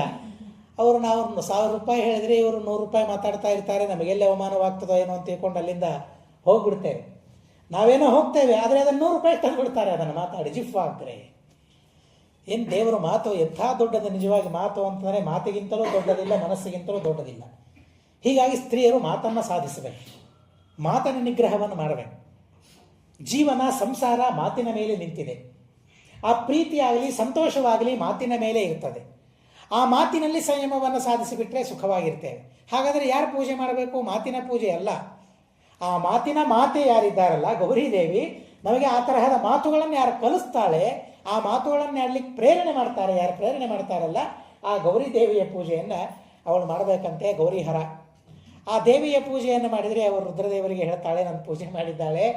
ಹೀಗಾಗಿ ಅವಳ ಮಾತಿನ ಪೂಜೆಯನ್ನು ಮಾಡಿದ್ದಾಳೆ, ನನ್ನ ಪೂಜೆ ಮಾಡಿದ್ದಾಳೆ. ಅವಳ ಮನಸ್ಸು ಸ್ಥಿರವಾಗಿ ಇರುವಂತೆ, ಸುಖವಾಗಿ ಇರುವಂತೆ ನೀನು ಮಾಡುವಂಥ ಮನಸ್ಸಿಗೆ ಅಭಿಮಾನಿಯಾದ ರುದ್ರದೇವರಲ್ಲಿ ಪ್ರಾರ್ಥನೆ ಮಾಡ್ತಾರೆ. ಹೀಗಾಗಿ ವಿವಾಹಿತರಾಗುವವರು, ವಿವಾಹ ಮಾಡಿಕೊಳ್ಳುವವರು ಅವರ ಜೀವನ ಸರಸವಾಗಿರಬೇಕು ಅಂತನ್ನೋದಕ್ಕಾಗಿ ಗೌರಿ ಪೂಜೆಯನ್ನು ಮಾಡಬೇಕು. ಮಾಡುವಾಗ ಆ ಅನುಸಂಧಾನ ಚಿಂತನೆ ಇರಬೇಕು. ಅಗ್ನಿಗೆ ಪ್ರದಕ್ಷಿಣೆಯನ್ನು ಹಾಕ್ತೇವೆ, ಅಗ್ನಿಯ ಸಮ್ಮುಖದಲ್ಲಿ ವಿವಾಹವನ್ನು ಮಾಡಿಕೊಳ್ತೇವೆ. ಸಂಕಲ್ಪ ಎಂಥ ದೊಡ್ಡ ದೇವತೆ ನಿಜವಾಗಿ ಅಗ್ನಿಯೂ ಅಷ್ಟೇ ಮಾತಿಗೆ ಅಭಿಮಾನಿಯಾದ ದೇವತೆ. ಹೀಗಾಗಿ ಅಗ್ನಿಗೆ ಪ್ರದಕ್ಷಿಣೆ ಹಾಕುವ ಮೂಲಕ ನಾವಿಬ್ಬರೂ ಮಾತು ಕೊಡ್ತಾ ಇದ್ದೇವೆ, ನಿನ್ನ ಸಮ್ಮುಖದಲ್ಲಿ ನಾವು ಒಂದಾಗಿ ಬಾಳ್ತೇವೆ. 7 ಹೆಜ್ಜೆಯನ್ನು ಇಡುತ್ತೇವೆ ನಿನ್ನ ಸಮಕ್ಷಮದಲ್ಲಿ, ಅಗ್ನಿ ಸಾಕ್ಷಿಯಾಗಿ 7 ಹೆಜ್ಜೆ ಇಡ್ತೇವೆ. ನಿನ್ನ ಎದುರಿಗೆ ನಾವು ಮಾತಾಡ್ತಾ ಇದ್ದೇವೆ, ನೀನು ಸಾಕ್ಷಿ. ಮಾತಿಗೆ ಅಭಿಮಾನಿಯಾದ ನೀನು ಸಾಕ್ಷಿ, ನಾವು ಹೀಗೆ ಜೀವನವನ್ನು ನಡೆಸ್ತೇವೆ ಅಂತ 7 ಹೆಜ್ಜೆಯನ್ನು ಅಗ್ನಿಯ ಸನ್ನಿಧಾನದಲ್ಲಿ ಹಾಕಬೇಕು ಅಂತ ತಿಳಿಸಿದ್ದಾರೆ. ಹಾಗೆ ಆ ಲಕ್ಷ್ಮೀದೇವಿ ಹೇಳ್ತಾರೆ, ಗೌರಿ ಪೂಜೆಯನ್ನು ಮಾಡಲಿಕ್ಕೆ ಹೋಗ್ತೇವೆ. ಗೌರಿ ಪತಿ ಯಾರು? ಹರ. ಹಾಗಾದರೆ ನೀನು ನನ್ನನ್ನು ಹರ, ಹರ ಅಂದರೆ ಕರ್ಕೊಂಡು ಹೋಗು ಅಂತ ಅರ್ಥ, ಅಪಹಾರ ಮಾಡು ಅಂತ ಅರ್ಥ. ಗೌರಿ ಪೂಜೆ ಮಾಡಿದ ಮೇಲೆ ಇನ್ನೇನು ಸಿಗಬೇಕು ನಮಗೆ? ಹರ ಸಿಗಬೇಕು. ಹೀಗಾಗಿ ನನ್ನನ್ನು ಹರಣ ಮಾಡಿದರೆ, ಅಪಹರಣ ಮಾಡಿದರೆ ನನ್ನ ಉದ್ಧಾರ ಆಗ್ತದೆ ಅಂತ ಲಕ್ಷ್ಮೀದೇವಿ ಪತ್ರವನ್ನು ಬರೆದು ಕಳಿಸಿರ್ತಾಳೆ. ಈಗ ಕೃಷ್ಣ ಪರಮಾತ್ಮ ಹೊರಟ. ಯಾವಾಗ ಕೃಷ್ಣ ಹೊರಟ ಅಂತ ಗೊತ್ತಾಯಿತು ಬಲರಾಮ ಅಂದ, ನಡೀರಿ ಯುದ್ಧ ಇದೆ ಅಲ್ಲಿ ಅಂತ. ಹೀಗಾಗಿ ಎಲ್ಲರೂ ಸಿದ್ಧರಾಗ್ತಾರೆ, ಯುದ್ಧಕ್ಕೆ ಬರ್ತಾರೆ. ಕೃಷ್ಣನ ಸೇವೆ, ಭೂಭಾರ ಹರಣ ಸೇವೆ. ಅವರೆಲ್ಲ ಸಂಕಲ್ಪ ಮಾಡಿಕೊಂಡು ಯುದ್ಧ ಮಾಡ್ತಾರೆ. ಅವರೆಲ್ಲ ರಾಗದ್ವೇಷಗಳಿಂದ ಯುದ್ಧ ಮಾಡಿದ್ದಿಲ್ಲ. ಬಲರಾಮಾದಿಗಳಾಗಲಿ, ಪಾಂಡವರಾಗಲಿ, ದ್ರೋಣಾಚಾರ್ಯರಾಗಲಿ, ಭೀಮಸೇನ ದೇವರಾಗಲಿ. ಭೀಮಸೇನ ದೇವರು ಯುದ್ಧ ಮಾಡುತ್ತಾ ಇರಬೇಕಾದ್ರೆ, ದುರ್ಯೋಧನ ಸಂಹಾರ ಮಾಡಬೇಕಾದ್ರೆ, ದುಶ್ಯಾಸನನನ್ನು ಸಂಹಾರ ಮಾಡಬೇಕಾದ್ರೆ ಮನ್ಯು ಸೂಕ್ತವನ್ನು, ಋಷಭ ಸೂಕ್ತವನ್ನು ದರ್ಶನ ಮಾಡಿಕೊಂಡು ದುಶ್ಯಾಸನ ಸಂಹಾರಕ್ಕೆ ಪೂಜಾ ಅಹಂಕರಿಷ್ಯೆ ಹಾಗೆ ಸಂಕಲ್ಪ ಮಾಡಿಕೊಂಡು ಪೂಜಾರೂಪವಾಗಿ ಮಾಡಿದ್ದಾರೆ. ನಾವು ಶ್ರವಣಕ್ಕೆ ಕುಳಿತುಕೊಳ್ಳಬೇಕಾದ್ರೆ, ಹೇಳಲಿಕ್ಕೆ ಕುಳಿತುಕೊಳ್ಳಬೇಕಾದ್ರೆ ಶ್ರವಣ ಪೂಜಾಖ್ಯಂ, ಶ್ರವಣ ರೂಪ ಪೂಜಾಖ್ಯಂ ಕರ್ಮ ಕರಿಷ್ಯೆ. ಹಾಗೆ ಕೀರ್ತನ ರೂಪ ಪೂಜಾಖ್ಯಂ ಕರ್ಮ ಕರಿಷ್ಯೆ. ಕೀರ್ತನ ಅನ್ನೋದು ಪೂಜೆ, ಶ್ರವಣ ಅನ್ನೋದೊಂದು ದೇವರ ಪೂಜೆ. ಬೆಳಿಗ್ಗೆ ನಾವು ಹೇಗೆ ಪ್ರತಿಮೆಯ ಪೂಜೆಯನ್ನು ಮಾಡಿದ್ದೇವೆ ಗೊತ್ತಿಲ್ಲ. ಪುರುಷರು ಪ್ರತಿಮೆಯ ಪೂಜೆಯನ್ನು ಮಾಡ್ತಾರೆ, ಸ್ತ್ರೀಯರು ಅನ್ನಪೂರ್ಣೆಯ ಪೂಜೆಯನ್ನು ಮಾಡ್ತಾರೆ, ತುಳಸಿ ಪೂಜೆಯನ್ನು ಮಾಡ್ತಾರೆ.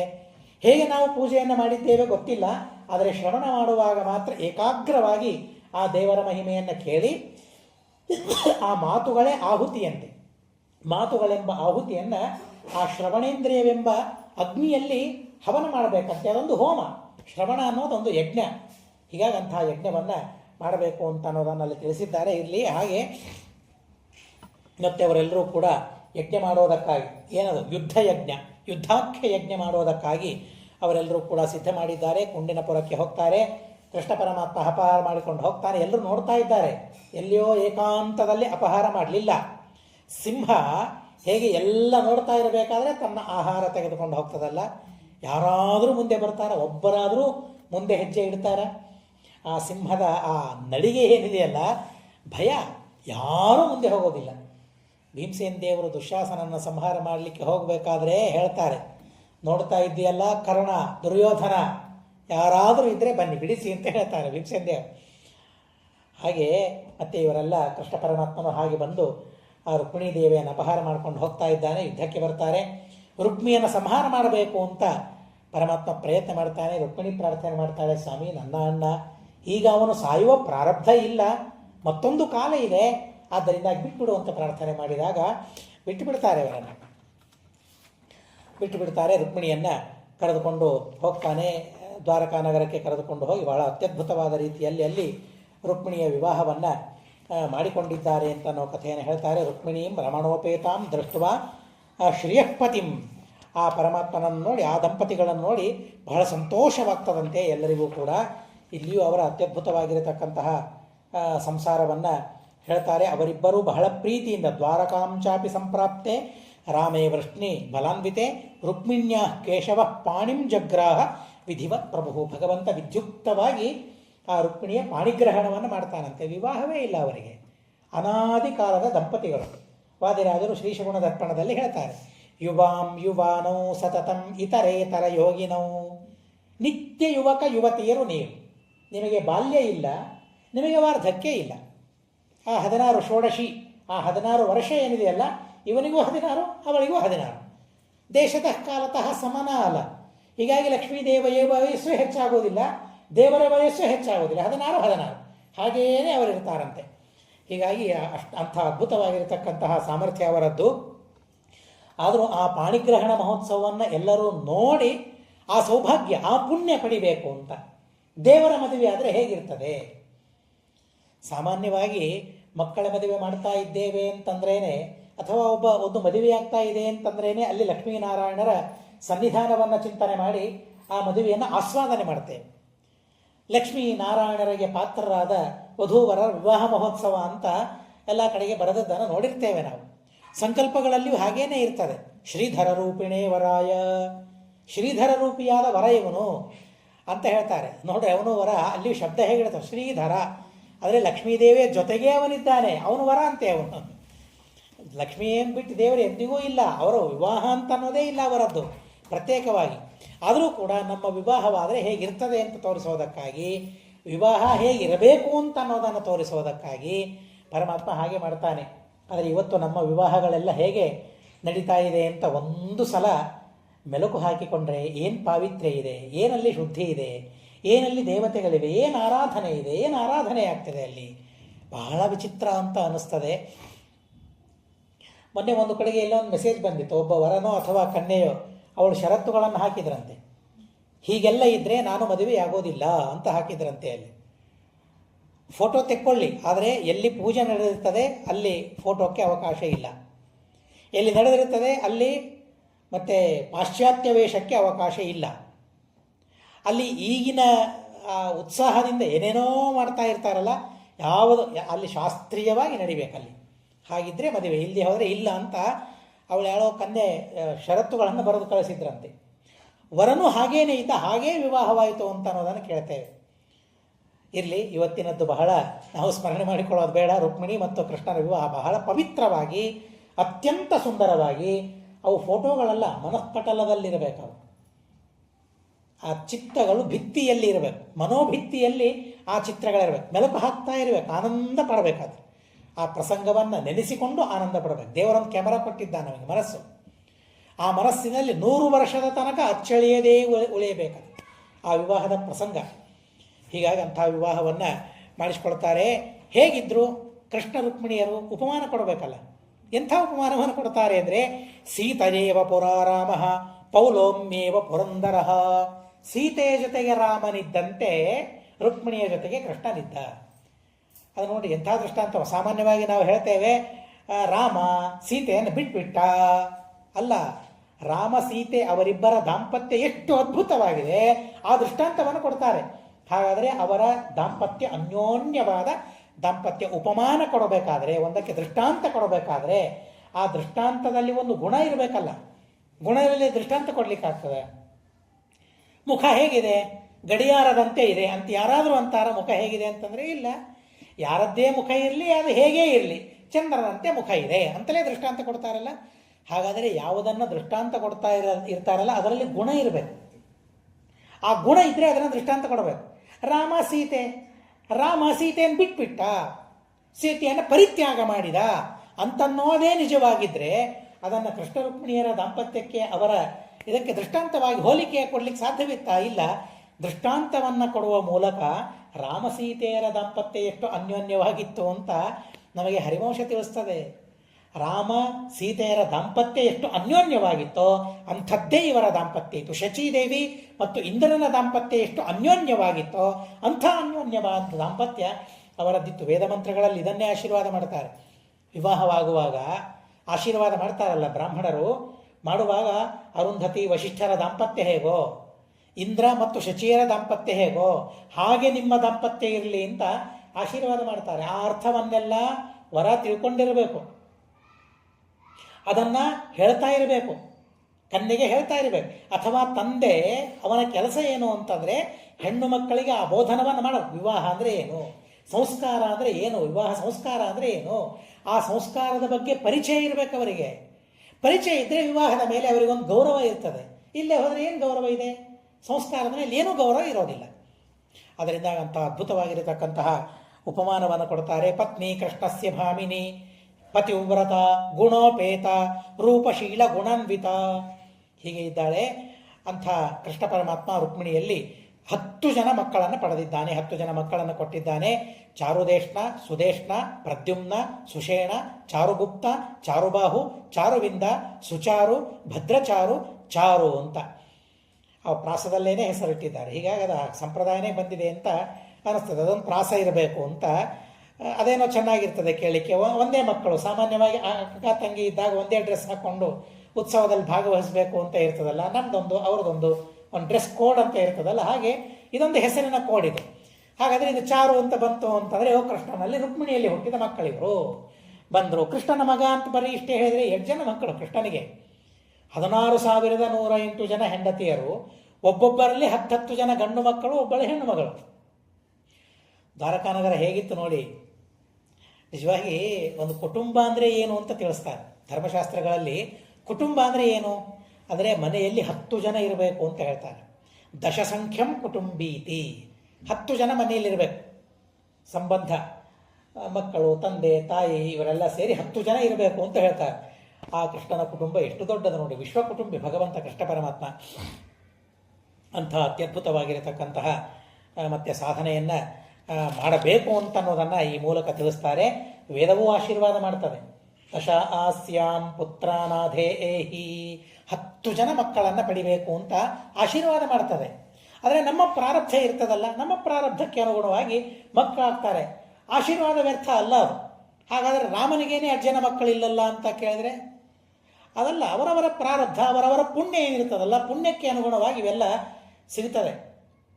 ನಾನು ಪುಷ್ಯಮಾಸ ಏಕಾದಶಿಯ, ಈಗ ನಾಳೆ ಏಕಾದಶಿ ಏನು ಬರ್ತಾ ಇದೆ, ಆ ಏಕಾದಶಿಯ ಮಹಿಮೆಯನ್ನು ನೋಡ್ತಾ ಇದ್ದೆ, ಓದ್ತಾ ಇರಬೇಕಾದ್ರೆ ಭದ್ರಾವತಿ ಎಂಬ ಪುರದಲ್ಲಿ ಸುಕೇತುಮಾನ್ ಅಂತನ್ನೋ ರಾಜ್ಯ, ಶೈವ್ಯ ಅಂತ ಅವಳ ಹೆಂಡತಿ, ಮಕ್ಕಳಿರಲಿಲ್ಲ. ಅವನು ಅಂದ್ಕೊಳ್ತಾನೆ ಈ ಮಕ್ಕಳಾಗಲಿ, ಸಂಪತ್ತಾಗಲಿ, ವಿದ್ಯೆಯಾಗಲಿ ಪುಣ್ಯ ಇದ್ದರೆ, ವಿಷ್ಣು ಭಕ್ತಿ ಇದ್ದರೆ ಸಿಗ್ತದೆ, ಇಲ್ಲಿ ಹೋಗಿ ಸಿಗೋದಿಲ್ಲ ಅಂತ ಆ ರಾಜ ಅಂದ್ಕೊಳ್ತಾನೆ. ನನಗಾಗಿಲ್ಲ ಅಂದರೆ ವಿಷ್ಣು ಭಕ್ತಿ ನನ್ನಲ್ಲಿ ಇರಲಿಕ್ಕಿಲ್ಲ, ಪುಣ್ಯ ನನ್ನಲ್ಲಿ ಇರಲಿಕ್ಕಿಲ್ಲ, ಸಂಪಾದನೆ ಮಾಡೋಣ ಅಂತ ಅಂದ್ಕೊಳ್ತಾನಂತೆ. ಹಾಗೆ ನಮಗೆ 10 ಜನ ಮಕ್ಕಳಾಗಿಲ್ಲ, ಹಾಗಾದರೆ ವೇದ ಸುಳ್ಳು ಹೇಳ್ತು, ಬ್ರಾಹ್ಮಣರ ಆಶೀರ್ವಾದ ಸುಳ್ಳಾಯಿತು. ಸರ್ವಥಾ ಹಾಗೆಲ್ಲ ತಿಳಿಯೋದಲ್ಲ. ನಮ್ಮ ಪ್ರಾರಬ್ಧ ಹೀಗಿದೆ ಅಂತ ನಾವು ತಿಳಿಯಬೇಕು ಅಂತ ಶಾಸ್ತ್ರ ತಿಳಿಸ್ತದೆ. ಆದರೆ ಕೃಷ್ಣನ ಜೀವನದಲ್ಲಿ ಮಾತ್ರ ಪ್ರತಿಯೊಬ್ಬರಲ್ಲಿಯೂ ಆ ಆಶೀರ್ವಾದ ಸತ್ಯವಾಗುವಂತೆ ಭಗವಂತ ಹಾಗೆ ಮಾಡಿಕೊಳ್ತಾನೆ. ಹೇಗಿದ್ದಾರೆ ಮಕ್ಕಳೆಲ್ಲ? ಧರ್ಮಾರ್ಥ ಕುಶಲಾಸ್ತೇತು ಕೃತಾಸ್ತ್ರಾಹ ಯುದ್ಧ ದುರ್ಮದಾಹ. ಅವರಲ್ಲದೇನೆ, ರುಕ್ಮಿಣಿ ಅಲ್ಲದೇನೆ 7 ಜನ ಬೇರೆ ಸ್ತ್ರೀಯರು, ಹೆಂಡತಿಯರು ಅವರಿಗೆ ಇದ್ರು 8 ಜನ ಅಷ್ಟಮಹಿಷಿಯರು ಅಂತ ಅವರು ಪ್ರಸಿದ್ಧರು. ಅದಲ್ಲದೇನೆ 16,100 ಜನ ಮತ್ತೆ ಸ್ತ್ರೀಯರು, ಹೆಂಡತಿಯರು, ಪತ್ನಿಯರು ಕೃಷ್ಣನಿಗೆ ಇದ್ದಾರೆ.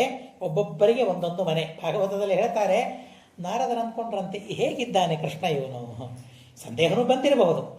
ಸಾಮಾನ್ಯವಾಗಿ ಒಬ್ಬಳು ಪತ್ನಿ ಇದ್ರೇನೆ ಹೊಂದಿಸ್ಕೊಳ್ಳೋದು ಕಷ್ಟ ಆಗ್ತದೆ, ಹೊಂದ್ಕೊಳ್ಳೋದು ಕಷ್ಟ ಆಗ್ತದೆ. 16,108 ಕಣ್ಣು ಹುಬ್ಬಿ ಏರಿಸ್ತಾನೆ. ಹೇಗಿದ್ದಾನೆ ಕೃಷ್ಣ, ನೋಡಬೇಕು ಒಂದ್ಸಲ ಕೃಷ್ಣನ ಆ ಸಂಸಾರವನ್ನು ನೋಡಬೇಕು ಅಂತ ದ್ವಾರಕೆಗೆ ಬಂದಂತೆ. ಭಾಗವತದಲ್ಲಿ ಬಹಳ ಅದ್ಭುತವಾಗಿ ಅದರ ವರ್ಣನೆ ಇದೆ. ಮೊದಲನೇ ಮನೆಗೆ ಹೋದಾಗ ಕೃಷ್ಣ ಪರಮಾತ್ಮ ತಾನು ಹೆಂಡತಿ ಜೊತೆಗೆ ಆಟ ಆಡ್ತಾ ಕೂತಿದ್ದಾನೆ. ಆಮೇಲೆ ಇನ್ನೊಂದು ಮನೆಗೆ ಹೋಗಬೇಕು. ನಾನು ಹೋಗೋಷ್ಟರಲ್ಲಿ ಕೃಷ್ಣ ಬಂದುಬಿಟ್ರೆ ಅಲ್ಲಿಗೆ ವೇಗವಾಗಿ. ಹೀಗಾಗಿ ಅವನಿಗಿಂತಲೂ ವೇಗವಾಗಿ ಹೋಗೋಣ ಅಂತ ಹೇಳಿ ಭಾರೀ ವೇಗವಾಗಿ ನಡೀತಾ ಹೋದಂತೆ. ಅಲ್ಲಿ ಮಕ್ಕಳಿಗೆ ಸ್ನಾನ ಮಾಡಿಸ್ತಾ ಇದ್ದಂತೆ ಕೃಷ್ಣ. ಏನು ನೋಡ್ರಿ, ನಾನು ಮಾಡಿಸೋದಿಲ್ಲ ಅಂತ ನಾನಂದರೆ, ನಾನು ಗಂಡಸು, ನಾನು ಮಾಡಿಸೋದಿಲ್ಲ ಮಕ್ಕಳಿಗೆ ಸ್ನಾನ ಅಂದರೆ, ಕೃಷ್ಣ ಅನ್ನ ನಾನು ಮಾಡಿಸೋದಿಲ್ಲ ಅಂತ. ಇಲ್ಲ, ಇರಲಿ, ನಾವು ಮಾಡಿಸೋದಿಲ್ಲ ಅಂತ ಅನ್ನೋದು ಬೇರೆ. ಆದರೆ ಕೃಷ್ಣ ಆ ಕೆಲಸವನ್ನು ಮಾಡ್ತಾ ಇದ್ದ. ಕೆಲವು ಕಡೆಗೆ ತಾನು ಬ್ರಹ್ಮಧ್ಯಾನವನ್ನು ಗಾಯತ್ರಿ ಜಪಕ್ಕೆ ಕುಳಿತುಕೊಂಡಿದ್ದ, ಸಂಧ್ಯಾವಂದನೆ ಮಾಡ್ತಾ ಇದ್ದ. ಒಂದು ಕಡೆಗೆ ದೇವರ ಪೂಜೆ ಮಾಡ್ತಾ ಇದ್ದ. 16,108 ಮನೆಗಳಿಗೆ ತಿರುಗಿ ಅವನಿಗೆ ಸಾಕಾಗಿ ಹೋಯಿತು, ಭಾರಿ ಶ್ರಮ ಆಯಿತು. ನಮಸ್ಕಾರ ಮಾಡಿದ, ಸ್ವಾಮಿ ನನ್ನ ಕಡೆಯಿಂದ ಸಾಧ್ಯವಾಗೋದಿಲ್ಲ ಇದು, ನೀನು ಜಗದೋದ್ಧಾರಕ, 14 ಲೋಕಗಳ ನಿಂದು, ಅಷ್ಟು ರೂಪದಿಂದ 24 ಗಂಟೆ ಅವರ ಜೊತೆಗೆ ಇದ್ದ ಅಂತ ಭಾಗವತ ನಮಗೆ ತಿಳಿಸ್ತದೆ. ಏನೋ ಒಂದೊಂದು ದಿವಸ ಒಂದೊಂದು ಮನೆಯಲ್ಲಿದ್ದ ಅಂದರೆ ಇನ್ನೊಂದು ಮನೆ ಬರಬೇಕಾದ್ರೆ 2 ದಿವಸ ಆಗ್ಬೇಕು ನೋಡಿ ಇವನಿಗೆ. 16,108 ಮನೆ, ಅಷ್ಟು ದಿವಸ ಆಗಬೇಕು ಒಂದೊಂದು ಮನೆ ಅಂತ ಇದ್ದರೆ. ಆದರೆ ಪ್ರತಿ ಕ್ಷಣ ಪ್ರತಿಯೊಂದು ಮನೆಯಲ್ಲಿ ಕೃಷ್ಣ ಪರಮಾತ್ಮ ಇದ್ದ. ತನ್ನ ಹೆಂಡತಿ ಮಕ್ಕಳನ್ನು, ಬಂಧು ಬಾಂಧವರನ್ನು ಲಾಲನೆ ಮಾಡ್ತಾ, ಪೋಷಣೆ ಮಾಡ್ತಾ ಭಗವಂತ ಇದ್ದಾನೆ ಅಂತನೋ ಅತ್ಯದ್ಭುತವಾದ ಕೃಷ್ಣನ ಆ ವೈಭವದ ವಿವಾಹದ ಲೀಲೆ, ವೈಭವದ ದಾಂಪತ್ಯದ ಲೀಲೆಯನ್ನು ಭಾಗವತ ಬಹಳ ಸುಂದರವಾಗಿ ನಮಗೆ ತಿಳಿಸ್ತದೆ. ಆ 8 ಜನರಲ್ಲಿಯೂ 16,108 ಜನರಿಗೂ ಕೂಡ ಮಕ್ಕಳಾಗಿದ್ದಾರೆ. ಶಾಸ್ತ್ರಾರ್ಥ ಕುಶಲ ಸರ್ವೇ. ಎಂಥವರು ಒಬ್ಬೊಬ್ಬರು ಅಂದರೆ ಶಾಸ್ತ್ರಾರ್ಥ ಕುಶಲರು. ಏನೇ ಪ್ರಸಂಗ ಇದ್ದರೂ, ವಿಷಯ ಇದ್ದರೂ ಅದನ್ನು ಆಗಿಂದಾಗಲೇನೆ ಅವರು ಹೇಳುವ ಸಾಮರ್ಥ್ಯ ಇತ್ತು. ಯಾವುದೇ ತತ್ವ ಇರಲಿ, ಯಾವುದೇ ಪ್ರಮೇಯ ಇರಲಿ, ಶಾಸ್ತ್ರಾರ್ಥದಲ್ಲಿ ಕುಶಲರಾದ ಮಹಾನುಭಾವರು, ವೀರರು 1000 ಜನ ಇದ್ದಾರೆ. ಬಲವಂತರಾಗಿದ್ದಾರೆ, ಮಹಾರಥಿಕರು, ಪರಿಯಟ್ಟಿಯಲ್ಲ ನಿರಂತರ ಯಜ್ಞಯಾಗಾದಿಗಳಲ್ಲಿ ತೊಡಗಿದವರು, ಪುಣ್ಯವಾದ ಕರ್ಮಗಳನ್ನು ಮಾಡುವವರು, ಮಹಾಭಾಗ್ಯವಂತರು, ಮಹಾಬಲವಂತರು. ಆ ಎಲ್ಲ ಮಕ್ಕಳು ಕೂಡ ಹಾಗೆ ಇದ್ದಾರೆ ಅಂತ ಹೇಳ್ತಾರೆ. ತನ್ನ ಮಕ್ಕಳ ಮೊಮ್ಮಕ್ಕಳ ವಿವಾಹವನ್ನೆಲ್ಲ ಪರಮಾತ್ಮ ಮಾಡ್ತಾ ಇದ್ದಾನೆ ಇತ್ಯಾದಿಯಾದ ಕಥೆಗಳನ್ನು ಹೇಳ್ತಾರೆ. ಬಲರಾಮ ರೇವತೀ ದೇವಿಯನ್ನು ವಿವಾಹ ಮಾಡಿಕೊಂಡ ಘಟನೆ ಹಿಂದೆ ಬಂದು ಹೋಗ್ತದೆ. ಸತ್ಯಭಾಮೆಯನ್ನು ವಿವಾಹ ಮಾಡಿಕೊಳ್ತಾನೆ. ನರಕ ಎಲ್ಲ ಸ್ತ್ರೀಯರನ್ನು ಬಂಧನ ಮಾಡಿಟ್ಟು ಬಿಟ್ಟಿದ್ದಾನೆ. 16,100 ಜನರನ್ನು. ಆ 16,100 ಜನರನ್ನು ಉದ್ಧಾರ ಮಾಡಬೇಕು ಅಂತ ಭಗವಂತ ನೋಡಿ, ಯಾರು ಕೃಷ್ಣನಿಗೆ ಹೆಂಡತಿಯರಾಗಬೇಕೋ ಅಂಥವರೂ ನರಕಾಸುರನ ಬಂಧನಕ್ಕೆ ಒಳಗಾಗಿದ್ದಾರೆ. ಕೃಷ್ಣನ ಹೆಂಡತಿಯರು ಸಾಮಾನ್ಯರಲ್ಲ. ದೇವರಲ್ಲಿ ವೈಷಮ್ಯ ಇಲ್ಲ ಅನ್ನೋದಕ್ಕೆ ಇದಕ್ಕಿಂತಲೂ ಹೆಚ್ಚಿನದ್ದಿನ್ನೇನು ಬೇಕು? ನನ್ನ ಹೆಂಡತಿಯರಾಗುವವರಲ್ಲ, ಹಾಗಾದರೆ ಅವರಿಗೆ ಯಾಕೆ ಬಂಧನದಲ್ಲಿರಿಸಬೇಕು?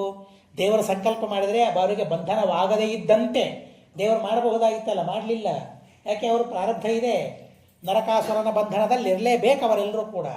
ಅವರೆಲ್ಲ ಅಗ್ನಿಯ ಮಕ್ಕಳು ಅಂತ ಹೇಳ್ತಾರೆ, ಗಂಡಸರು. ಹಿಂದಿನ ಜನ್ಮದಲ್ಲಿ ಅವರೆಲ್ಲ ಅಗ್ನಿಪುತ್ರಾಹ, ಅವರೆಲ್ಲ ಮಹಾತ್ಮಾನಃ.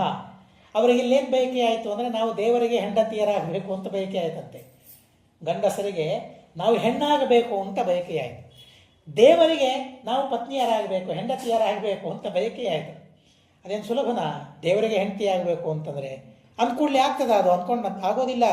ಯಾಕೆಂದರೆ ಆಚಾರ್ಯ ಹೇಳ್ತಾರೆ, ಋತೇರ ಮಾಂ ಜಾತು ಮಮಾಂಗ ಸಂಗ ಯೋಗ್ಯಾಂಗನಾನೈವ ಸುರಾಲಯೇಪಿ. ಪರಮಾತ್ಮನ ಅಂಗಸಂಗವನ್ನು ಪಡೆಯುವ ಸೌಭಾಗ್ಯ ಲಕ್ಷ್ಮೀದೇವಿಗೆ ಬಿಟ್ಟರೆ ಮತ್ತಾರಿಗೂ ಇಲ್ಲ ಅಂತ ಹೇಳ್ತಾರೆ. ದೇವತೆಗಳ ಲೋಕದಲ್ಲಿ ಯಾರಿಗೂ ಇಲ್ಲ. ಹೀಗಿದ್ದಾಗ ಮತ್ತೆ ಯಾರಾದರೂ ಕೃಷ್ಣನ ಕೈ ಹಿಡಿಬೇಕು ಅಂತ ಬಂದರೆ ಲಕ್ಷ್ಮೀದೇವಿ ಅವರಲ್ಲಿ ಸೇರಿಬಿಡ್ತಾಳೆ. ನಿನಗಾಗೋದಿಲ್ಲ, ನಿನಗೆ ಸಾಧ್ಯ ಇಲ್ಲ, ನಿನ್ನ ನಿಮಿತ್ತ ಮಾತ್ರ ನಾನು ಬರಬೇಕಲ್ಲಿ. ಲಕ್ಷ್ಮೀದೇವಿ ಸೇರಿಕೊಳ್ತಾರೆ. ಹೀಗಾಗಿ ತಪಸಾಸ್ತ್ರೀತ್ವ ಮಾಪಿದೆ, ತಪಸ್ಸು ಮಾಡಿ ಸ್ತ್ರೀಯರಾಗ್ತಾರಂತೆ. ನೋಡ್ರಿ, ಕೆಲವರೆಲ್ಲ ಆಕ್ಷೇಪ ಮಾಡ್ತಾರೆ, ಸ್ತ್ರೀಯನು ದುಷ್ಟಯೋನಿ ಅಂತ, ಪಾಪದಿಂದ ಸ್ತ್ರೀಯರಾಗ್ತಾರೆ ಅಂತ ನಿಮ್ಮ ಪುರಾಣಗಳು ಹೇಳ್ತವೆ, ನಿಮ್ಮ ಜನ ಅಲ್ಲ. ತಪಸಾಸ್ತ್ರೀತ್ವ ಮಾಪಿದೆ. ಪುಣ್ಯ ಸ್ತ್ರೀಯರಾಗಬೇಕಾದ್ರೆ, ಪುಣ್ಯವತಿಯರಾಗಬೇಕಾದ್ರೆ, ಪುಣ್ಯ ಕರ್ಮಗಳನ್ನು ಮಾಡಬೇಕಾದ್ರೆ ಸ್ತ್ರೀಯರಾಗಲಿ ಪುರುಷರಾಗಲಿ ಅಂಥ ತಪಸ್ಸನ್ನು ಮಾಡಿ ಆ ಯೋನಿಯನ್ನು ಪಡಿಬೇಕಾಗ್ತದೆ. ಹೀಗಾಗಿ ತಪಸ್ಸು ಮಾಡಿ ಸ್ತ್ರೀಯರಾಗಿ ಪರಮಾತ್ಮನ ಕೈ ಹಿಡಿಬೇಕು ಅಂತ ಅವರು ಸಂಕಲ್ಪವನ್ನು ಮಾಡಿಕೊಳ್ತಾರೆ. ಅನಾದಿತ ಕೇಶವಾನ್ ನಾಣ್ಯ ಸಂಸ್ಥಾಹ ಅಂತ ಹೇಳ್ತಾರೆ. ಅನಾದಿ ಕಾಲದಿಂದ ದೇವರ ಹೊರತಾಗಿ ಮತ್ತೊಬ್ಬರನ್ನು ಚಿಂತನೆ ಮಾಡದೇ ಇದ್ದವು. ಹೀಗಾಗಿ ಅವರೆಲ್ಲ ಇದ್ದಾರೆ. ಕೃಷ್ಣ ಪರಮಾತ್ಮ ಯುದ್ಧ ಮಾಡಿ ನರಕಾಸುರನ್ನು ಸಂಹಾರ ಮಾಡುವುದಕ್ಕಾಗಿ ಹೋಗ್ತಾನೆ. ಆದರೆ ಸತ್ಯಭಾಮೆಯ ಅತ್ಯದ್ಭುತವಾಗಿರತಕ್ಕಂತಹ ಪರಾಕ್ರಮವನ್ನು ತಿಳಿಸ್ಕೊಡಬೇಕು ಅಂತ ಅನ್ನೋದಕ್ಕಾಗಿ ತಾನು ಅಶ್ರಾಂತ, ಶ್ರಮ ಭಗವಂತನಿಗೆ ಇಲ್ಲ, ಆದರೂ ಕೂಡ ಕೃಷ್ಣೋದರಶಯ ಶ್ರಾಂತವಚ್ಚ, ಶ್ರಮ ತನಗೆ ಬಂದಂತೆ ನಟನೆ ಮಾಡ್ತಾನೆ ಪರಮಾತ್ಮ. ಆ ಧನುಸ್ಸನ್ನು ಲಕ್ಷ್ಮೀದೇವಿ ಸತ್ಯಭಾಮಾದೇವಿ ಕೈಯಲ್ಲಿ ಹಿಡಿದುಕೊಂಡು ಅವರನ್ನು ಮೂರ್ಛಿತಗೊಳಿಸ್ತಾರೆ. ಮತ್ತೆ ಕೊನೆಗೆ ಕೃಷ್ಣ ಪರಮಾತ್ಮನೇ ನರಕಾಸುರನ್ನು ಸಂಹಾರ ಮಾಡ್ತಾರೆ. ಅದಿತಿ ದೇವಿ ಅವನ ಕುಂಡಲಗಳನ್ನು ಅಪಹಾರ ಮಾಡ್ಕೊಂಡು ತಂದಿದ್ದ ಕುಂಡಲಗಳನ್ನು ಒಯ್ತಾನೆ, ಅದಿತಿ ದೇವಿಗೆ ಕೊಡ್ತಾನೆ. ಬರಬೇಕಾದ್ರೆ ಪಾರಿಜಾತ ವೃಕ್ಷವನ್ನು ನೋಡ್ತಾನೆ. ಅದೆಲ್ಲ ಆಗಬೇಕೀಗ, ಅದೆಲ್ಲ ಆಗಬೇಕು. ಪಾರಿಜಾತ ವೃಕ್ಷವನ್ನು ತರಬೇಕು. ಯಾಕೆಂದರೆ ನಾರದರು ಕೊಟ್ಟಿರುವ ಪುಷ್ಪವನ್ನು ರುಕ್ಮಿಣಿಗೆ ಕೊಟ್ಟುಬಿಟ್ಟಿದ್ದ ಸಭೆಯಲ್ಲಿ. ಹೀಗಾಗಿ ಸತ್ಯಭಾಮೆಗೆ ಸಿಟ್ಟು ತೋರಿಸಿದ್ದಷ್ಟೇ. ಎರಡು ರೂಪದಿಂದ ಲಕ್ಷ್ಮೀದೇವಿಯಲ್ಲಿದ್ದಾಳೆ, ಇಬ್ಬರು ಇದ್ದಾಗ ಹೇಗಿರ್ತಾರೆ ಅನ್ನೋದನ್ನು ತಿಳಿಸೋದಕ್ಕಾಗಿ ಮಾತ್ರ ಹಾಗೆ ವ್ಯವಹಾರ ಆಯಿತು ಅಂತ ಹೇಳಿ ಕೃಷ್ಣ ಪರಮಾತ್ಮ ಅಲ್ಲಿಯ ಪಾರಿಜಾತವನ್ನು ತರುವುದಕ್ಕಾಗಿ ಪ್ರಯತ್ನ ಮಾಡ್ತಾನೆ. ದೇವತೆಗಳಿಗೆ ಕೃಷ್ಣ ಪರಮಾತ್ಮನಿಗೆ ಯುದ್ಧವಾಗ್ತದೆ, ಎಲ್ಲರನ್ನು ಗೆಲ್ತಾನೆ, ಪಾರಿಜಾತವನ್ನು ತರ್ತಾನೆ, ಆ ಸತ್ಯಭಾಮೆಗೆ ಕೊಡ್ತಾನೆ. ಹೀಗೆ ನರಕಾಸುರನ ಸಂಹಾರವಾಗಿ ಆ ಸತ್ಯಭಾಮೆಯನ್ನು ಅತ್ಯದ್ಭುತವಾದ ರೀತಿಯಲ್ಲಿ ಅವಳನ್ನು ಸಂತೋಷಪಡಿಸ್ತಾನೆ ಕೃಷ್ಣ ಪರಮಾತ್ಮ. 18 ಸಹಸ್ರಾಣಿ ದೇಶಜಾಶ್ಚೋತ್ತಮ ಹಯಾಹ, ಅನೇಕ ತರಹದ ಅವರ ಅತ್ಯದ್ಭುತವಾಗಿರತಕ್ಕಂತಹ ಸಂಪತ್ತನ್ನು, ಪರಾಕ್ರಮವನ್ನು ಇಲ್ಲಿ ವರ್ಣನೆ ಮಾಡ್ತಾರೆ. ಅವರೆಲ್ಲ ಮದುವೆ ಮಾಡಿಕೊಂಡ್ರು. ಕೃಷ್ಣನ 16,108 ಜನ ಆ ಸ್ತ್ರೀಯರು ಹೇಗಿದ್ದಾರೆ ತಮ್ಮ ತಮ್ಮ ಮನೆಯಲ್ಲಿ, ಏನು ಮಾಡ್ತಾ ಇದ್ದಾರೆ, ಏನು ಕೆಲಸ ಅವರಿಗೆ? ಏನು ಕೆಲಸ ಅಂದರೆ ಅವರು ಅನೇಕ ವ್ರತಗಳನ್ನು ಮಾಡ್ತಾ ಇದ್ದಾರಂತೆ ಮನೆಯಲ್ಲಿ. ಒಬ್ಬೊಬ್ಬರು ಒಂದೊಂದು ವ್ರತ, ಒಂದು ವ್ರತ ಮುಗಿತು ಅಂದರೆ ಮತ್ತೊಂದು ವ್ರತ, ಅದು ಮುಗಿತು ಅಂದರೆ ಮತ್ತೊಂದು ವ್ರತ, ಹೀಗೆ ಅನೇಕ ವ್ರತಗಳನ್ನು ಮಾಡ್ತಾ ಇದ್ದಾರೆ. ಆ ವ್ರತಗಳ ಲಿಸ್ಟ್ಗಳನ್ನು ಹರಿವಂಶ ಕೊಡ್ತದೆ. ಏನೇನು ವ್ರತ ಮಾಡಿದರು, ಯಾಕೆ ಯಾಕೆ ವ್ರತ ಮಾಡಿದರು ಅಂತ ಅದ್ಭುತವಾದ ವ್ರತಗಳನ್ನು ಕೊಡ್ತದೆ. ಮೊದಲಿಗೆ ಆ ವ್ರತಗಳನ್ನು ಮಾಡುವಾಗ ನಿನ್ನೆ ಹೇಳಿದಂತೆ ಆ 2 ಆಕಳಿನ ಕೋಡುಗಳು, ಆ ಕೋಡುಗಳ ಮೇಲೆ ನೀರು ಹಾಕಿ ಆ ನೀರನ್ನು ಹಿಡಿದುಕೊಂಡು ಅದರಿಂದ ಸ್ನಾನವನ್ನು ಮಾಡಬೇಕಂತೆ. ಪತಿಗೆ ಪ್ರಾರ್ಥನೆ ಮಾಡಬೇಕಂತೆ. ಭರ್ತುಶ್ಚಂದೇನ ಕರ್ತವ್ಯಂ ವ್ರತಕಂ ಸರ್ವದಾ ಸ್ತ್ರೀಯ ಉಪವಾಸೋ ಪಿವಾಸತ್ಯೆ ಕಾಂಕ್ಷಂತ್ಯ ಸುಕೃತಾಂ ಗತಿಂ. ಯಾವುದೇ ವ್ರತವನ್ನು ಮಾಡಬೇಕಾದ್ರೆ ಪತಿಯ ಅನುಮತಿಯನ್ನು ಪಡೆದು ಸ್ತ್ರೀಯರು ಮಾಡಬೇಕು. ಪುರುಷರು ಮಾಡಬೇಕಾದ್ರೆ ಇವನಿಗೇನು ಬೇಕಾಗಿಲ್ಲ, ಲಂಗ್ ಲಗಾಮಿಲ್ಲ ಅಂತ ಅಲ್ಲ, ಅವನೂ ಸಹ ತಂದೆಗೆ ತಾಯಿಗೆ ಅನುಮತಿಯನ್ನು ಕೇಳಬೇಕಂತೆ. ಸಾಮಾನ್ಯವಾಗಿ ನಾವು ಸ್ನಾನ ಮಾಡಬೇಕಾದ್ರೆ ಸ್ನಾನಾರ್ಥ ಮನುಜ್ಞ, ಪೂಜಾರ್ಥ ಮನುಜ್ಞ, ನೈವೇದ್ಯಾರ್ಥ ಮನುಜ್ಞ, ವೈಶ್ವದೇವಾರ್ಥ ಮನುಜ್ಞ, ಸಂಧ್ಯಾರ್ಥ ಮನುಜ್ಞ. ಅನುಮತಿಯನ್ನು ಪಡೆದು ಮಾಡಿದರೆ 2 ಪಟ್ಟು ಪುಣ್ಯ ಬರ್ತದೆ, ಹೆಚ್ಚು ಪುಣ್ಯ ಬರ್ತದೆ. ಹಾಗೇ ಸಂಧ್ಯಾವಂದನೆ ಮಾಡಿದರೆ ಅಷ್ಟೇ ಪುಣ್ಯ. ತಂದೆಯ, ತಾಯಿಯ, ಹಿರಿಯರ ಅನುಮತಿಯನ್ನು ಪಡೆದು ಯಾವುದೇ ಕೆಲಸ ಮಾಡಬೇಕಾದ್ರೂ ಅನುಮತಿ ಬೇಕು. ಅನುಮತಿ ಇಲ್ಲದೆ ಏನೇನೂ ಮಾಡೋ ಹಾಗಿಲ್ಲ ಶಾಸ್ತ್ರದಲ್ಲಿ ಹೇಳಿದ್ದಾರೆ. ಹೀಗಾಗಿ ಆ ಅನುಮತಿಯನ್ನು ಪಡೆದು ವ್ರತಗಳನ್ನು ಮಾಡಬೇಕು ಅಂತ ಹೇಳ್ತಾರೆ. ಅತಿ ವಿಚಿತ್ರವಾದ ವ್ರತಗಳನ್ನು ಅವರೆಲ್ಲ ಮಾಡ್ತಾ ಇದ್ರಂತೆ. ಪ್ರತಿನಿತ್ಯ ಒಬ್ಬೊಬ್ಬರು ಉದ್ಯಾಪನ, ಒಂದೊಂದು ಮನೆಯಲ್ಲಿ ಒಂದೊಂದು ಉದ್ಯಾಪನನೇ ಪ್ರತಿನಿತ್ಯ, ಒಂದೊಂದು ವರ್ಷದ 16,108 ಜನ ಅಂತಂದರೆ ಮತ್ತಿನ್ನೇನು. ಹೀಗಾಗಿ ಪ್ರತಿಯೊಂದು ಮನೆಯಲ್ಲಿ ಯಾವ ದಿವಸ ಎಲ್ಲಿ ಉದ್ಯಾಪನೆ ಇಟ್ಕೊಳ್ಳುವ ಗೊತ್ತಿಲ್ಲ. ಆ ರೀತಿಯಾಗಿ ವ್ರತಗಳನ್ನು ಮಾಡ್ತಾ ಇದ್ದಾರಂತೆ. ಕೃಷ್ಣ ಪಕ್ಷದ ಅಷ್ಟಮಿ ದಿವಸ 1 ವರ್ಷದ ತನಕ ವ್ರತವನ್ನು ಮಾಡಬೇಕಂತೆ. ಮೂಲ ಫಲ ಅವುಗಳನ್ನು ಮಾತ್ರ ತಿಂತಾ ಇರಬೇಕಂತೆ 1 ವರ್ಷ. ಪ್ರತಿ ಕೃಷ್ಣ ಪಕ್ಷದ ಅಷ್ಟಮಿ ಉಪವಾಸ ಇಲ್ಲ, ಏಕಾದಶಿ ಪೂರ್ಣ ಉಪವಾಸ. ವಿಷ್ಣು ಪಂಚಕ ತೀರ್ಥವನ್ನು ಸ್ವೀಕಾರ ಮಾಡಬೇಕು. ದೇವರಿಗೆ ತೀರ್ಥ ಮಾಡಿರ್ತೇವೆ, ಪಚ್ಚಕರ್ಪೂರ, ಕೇಸರ, ಅವುಗಳನ್ನು ಹಾಕಿದ ತೀರ್ಥವನ್ನು ಸ್ವೀಕಾರ ಮಾಡೋದು. ಹೀಗಾಗಿ ಏಕಾದಶಿಯಂತೆ ಉಪವಾಸ ಮತ್ಯಾವುದೂ ಇಲ್ಲ. ಏಕಾದಶಿ ಶುದ್ಧವಾದ ಉಪವಾಸ. ವಿಷ್ಣು ಪಂಚಕ ತೀರ್ಥ ತೆಗೆದುಕೊಂಡು ಉಪವಾಸ. ವಿಷ್ಣು ಪಂಚಕ, ಭೀಷ್ಮ ಪಂಚಕ, ಅಲ್ಲಿ ಒಂದೊಂದು ದಿವಸ ಗೋಮಯ, ಗೋಮೂತ್ರ, ಹಾಲು, ಮೊಸರು, ತುಪ್ಪ ಅವುಗಳನ್ನು ಸ್ವೀಕಾರ ಮಾಡ್ತಾ ಉಪವಾಸ. ಶುದ್ಧವಾದ ಉಪವಾಸ ಅಂತಂದರೆ ಅದು ಏಕಾದಶಿ ಮಾತ್ರ. ರವಿವಾರ ಉಪವಾಸ, ಗುರುವಾರ ಉಪವಾಸ ಅಂತ ಮಾಡ್ತಾರೆ, ಅದು ಫಲಹಾರ ಮಾಡಿ ಉಪವಾಸ. ಫಲಹಾರ ಇಲ್ಲದೆ ಶುದ್ಧೋಪವಾಸ ಯಾವುದೂ ಇಲ್ಲ. ಅದು ಏಕಾದಶಿಯ ಮಹಿಮೆ, ಹರಿದಿನದ ಮಹಿಮೆ. ಹಾಗೆ ಪ್ರತಿ ಕೃಷ್ಣ ಪಕ್ಷ ಅಷ್ಟಮಿ ಮೂಲ ಫಲ ಅಶನಿ, ಮೂಲ ಫಲಗಳನ್ನು ಅವುಗಳನ್ನು ಮಾತ್ರ ತಿಂದು ವ್ರತವನ್ನು ಮಾಡಬೇಕಂತೆ. ಯಾಕೆ, ಏನು ಉದ್ದೇಶ? ಜನ್ಮ ಜನ್ಮಗಳಿಗೂ ಇವನೇ ನಮಗೆ ಪತಿಯಾಗಿ ಸಿಗಬೇಕು ಅನ್ನೋ ಉದ್ದೇಶದಿಂದ. ಅಥವಾ ಪತಿಯಲ್ಲಿ ದೇವರ ಚಿಂತನೆಯನ್ನು ನಾನು ಮಾಡಬೇಕು. ಪತಿ ಒಂದು ಪ್ರತಿಮೆ ಸ್ತ್ರೀಯರಿಗೆ. ನಮಗೆ ಹೇಗೆ ಜಡವಾದದ್ದು ಪ್ರತಿಮೆ, ಅಥವಾ ತಂದೆ ನಮಗೆ ಹೇಗೆ ಪ್ರತಿಮೆ ಪುರುಷರಿಗೆ, ಗುರುಗಳು ಹೇಗೆ ದೇವರ ಪೂಜೆ ಮಾಡೋದಕ್ಕಾಗಿ ಪ್ರತಿಮೆ, ಹಾಗೆ ಸ್ತ್ರೀಯರಿಗೆ ಪತಿ ಪ್ರತಿಮೆ ದೇವರ ಪೂಜೆ ಮಾಡೋದಕ್ಕಾಗಿ. ಹೀಗಾಗಿ ಆ ಗಂಡನಲ್ಲಿ ದೇವರೆಂಬ ಭಾವನೆ ನಮಗೆ ಬರಬೇಕು. ಗಂಡ ದೇವರು ಅಲ್ಲ, ಗಂಡನಲ್ಲಿ ದೇವರಿದ್ದಾನೆ, ದೇವರ ಸನ್ನಿಧಾನ ಇದೆ ಎಂಬ ಭಾವನೆ ನಮಗೆ ಬರಬೇಕು. ಭಾಗವತದಲ್ಲಿ ಆಚಾರ್ಯ ಹೇಳ್ತಾರೆ, ಸ್ತ್ರೀಣಾಂ ಭರ್ತರಿ ಭಾವನಾ ಹರಿರಸ್ಮಿನ್ ಸ್ಥಿತ ಇತಿ. ಸ್ತ್ರೀಣಾಂ ಭರ್ತರಿ ಭಾವನಾ, ಹರಿಹಿ ಪರಮಾತ್ಮ ಅಸ್ಮಿನ್ ಸ್ಥಿತ, ಇವನಲ್ಲಿದ್ದಾನೆ ಅಂತ ಹೇಳಿ ಹೆಂಡತಿಯರಿಗೆ ಭಾವನೆ ಬರಬೇಕಂತೆ. ಆ ರೀತಿಯಾಗಿ ಪೂಜೆ ಮಾಡಬೇಕು ಅಂತ ಹೇಳ್ತಾರೆ. ಶುಭ್ರವಾದ ವಸ್ತ್ರವನ್ನು ಉಟ್ಟಬೇಕು, ಶುಭ್ರವಾದ ಆಚಾರಗಳಿರಬೇಕು, ಗುರುಗಳ ದೇವರ ಪೂಜೆಯನ್ನು ಮಾಡ್ತಾ ಇರಬೇಕು. ಹೀಗೆ 1 ಸಂವತ್ಸರ 1 ವರ್ಷದ ತನಕ ಮಾಡಬೇಕು. ಬ್ರಾಹ್ಮಣರಿಗೆ ಪ್ರತಿನಿತ್ಯವೂ ಒಬ್ಬ ಬ್ರಾಹ್ಮಣರಿಗೆ ಭೋಜನವನ್ನು ಮಾಡಿಸ್ಬೇಕು. ನಾನಾ ತರಹದ ದಾನಗಳನ್ನು ಆ ಸಂದರ್ಭದಲ್ಲಿ ಮಾಡಬೇಕು ಅಂತ ಹೇಳಿ ಅನೇಕ ವ್ರತಗಳನ್ನು ಇಲ್ಲಿ ನಮಗೆ ತಿಳಿಸ್ತಾರೆ. ಇನ್ನು ಅನೇಕ ತಿಲವೃಕ್ಷವನ್ನು, ಎಳ್ಳಿನ ಗಿಡವನ್ನು ಬೆಳೆಸ್ಬೇಕಂತೆ. ಎಲ್ಲಿಯ ತನಕ? ಹೂ ಬಿಡುವ ತನಕ ಎಳ್ಳಿನ ಗಿಡವನ್ನು ಬೆಳೆಸ್ಬೇಕಂತೆ. ತಿಲಗುಲ್ಮಂ ಸದಾ ಸಿಂಚೇತ ಯಾವತ್ ಪುಷ್ಪೇದ್ಧಿರಕ್ಷಿತ. ಅದು ಪುಷ್ಪ ಬಿಡುವ ತನಕ ಅದಕ್ಕೆ ಪ್ರತಿನಿತ್ಯ ನೀರು ಹಾಕ್ತಾ ಅದನ್ನು ಬೆಳೆಸ್ತಾ ಇರಬೇಕು. ಅನಂತರೋಪವಾಸೇನ, 1 ದಿವಸ ಉಪವಾಸ, 1 ದಿವಸ ಪಾಲನೆ. ಅದು ಶುದ್ಧ ಉಪವಾಸ ಅಲ್ಲ, ಫಲಹಾರ ಮಾಡಿ ಉಪವಾಸವನ್ನು ಮಾಡೋದು ಎಲ್ಲಿಯೂ. ಮತ್ತೆ ಉಪವಾಸ ಅಂದರೆ ಇಷ್ಟೇನೆ. ಸಲಿಲೈ ಸದಾ ತಸ್ಮಾದವಾಪ್ಯ ಪುಷ್ಪಾಣಿ ಘೃತೆ ಪ್ರಕ್ಷಿಪ್ಯ ದಾಪಯತ್. ಹೂ ಬಿಟ್ಟ ಮೇಲೆ ಆ ಹೂವನ್ನು ತುಪ್ಪದಲ್ಲಿ ಹಾಕಿ ಆ ತುಪ್ಪವನ್ನು ಬ್ರಾಹ್ಮಣರಿಗೆ ದಾನ ಮಾಡಬೇಕು ಅಂತ ತಿಳಿಸ್ತಾರೆ. ಹೀಗೆ ಅನೇಕ ವ್ರತಗಳನ್ನು ಹೇಳ್ತಾರೆ. ಸಾಮೃನ್ಮನೇನ ತು ಪಿಬೇದುದಕಂ ವತ್ಸರಂ ಸತಿ ಇಚ್ಛೇದೋಷ್ಠೌ ಚಾರು ರೂಪೌ ಯಾ ಸ್ತ್ರೀ ಧರ್ಮಗುಣಾನ್ವಿತ. ಒಳ್ಳೆ ಮಾತುಗಳು ಬರಬೇಕು ಅಥವಾ ಒಳ್ಳೆ ಸೌಂದರ್ಯ ಬರಬೇಕು ಅಂತಾದರೆ ಮಣ್ಣಿನ ಪಾತ್ರೆಯಲ್ಲಿ 1 ವರ್ಷದ ತನಕ ನೀರು ಕುಡಿಬೇಕಂತೆ. ಮಣ್ಣಿನ ಪಾತ್ರೆಯ ವ್ರತ, ಮೃತ್ಪಾತ್ರ ವ್ರತ. 1 ವರ್ಷ ಮಣ್ಣಿನ ಪಾತ್ರೆಯಲ್ಲೇ ನೀರು ಕುಡಿದೇನೆ, ಬೇರೆ ನೀರು ಇಲ್ಲ.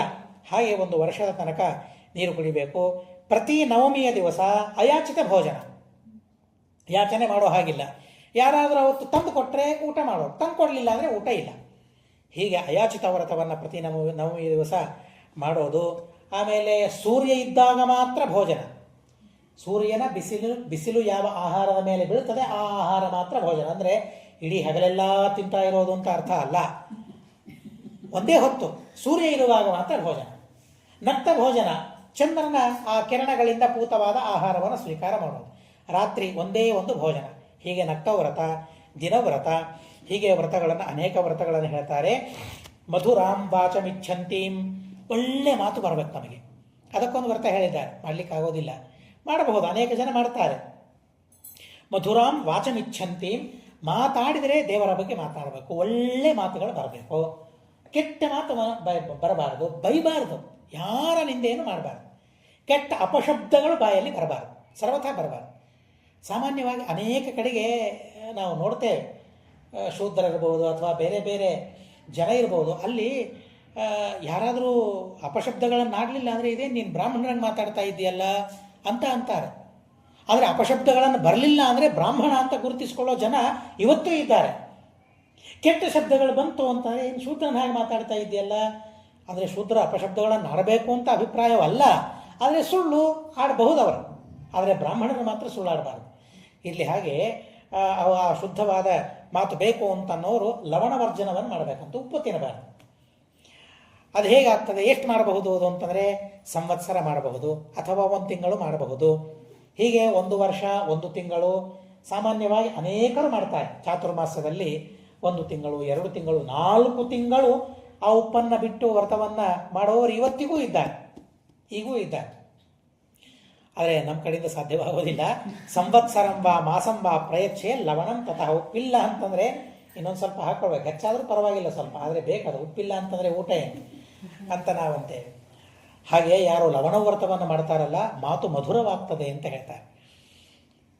ಹೇಳ್ತಾರೆ. ಹಾಗಾದರೆ ಇದಿಷ್ಟೇ ಮಾಡಿದರೆ ಆಯ್ತಾ, ಬೇರೆ ಏನು ಬೇಕಾಗಿಲ್ವಾ ಅಂದರೆ ಅದನ್ನು ಮುಂದೆ ಹೇಳ್ತಾರೆ. ಸದಕ್ಷಿಣಂ ಬ್ರಹ್ಮಣಾರೆ ಪರಂ ಮಾಧುರ್ಯಮಿಚ್ಛತಿ ಶುಕವಾಕ್ಯಾಚ್ಛತ ಗುಣಂ ಭವತ್ಯಮರವರ್ಣಿನಿ.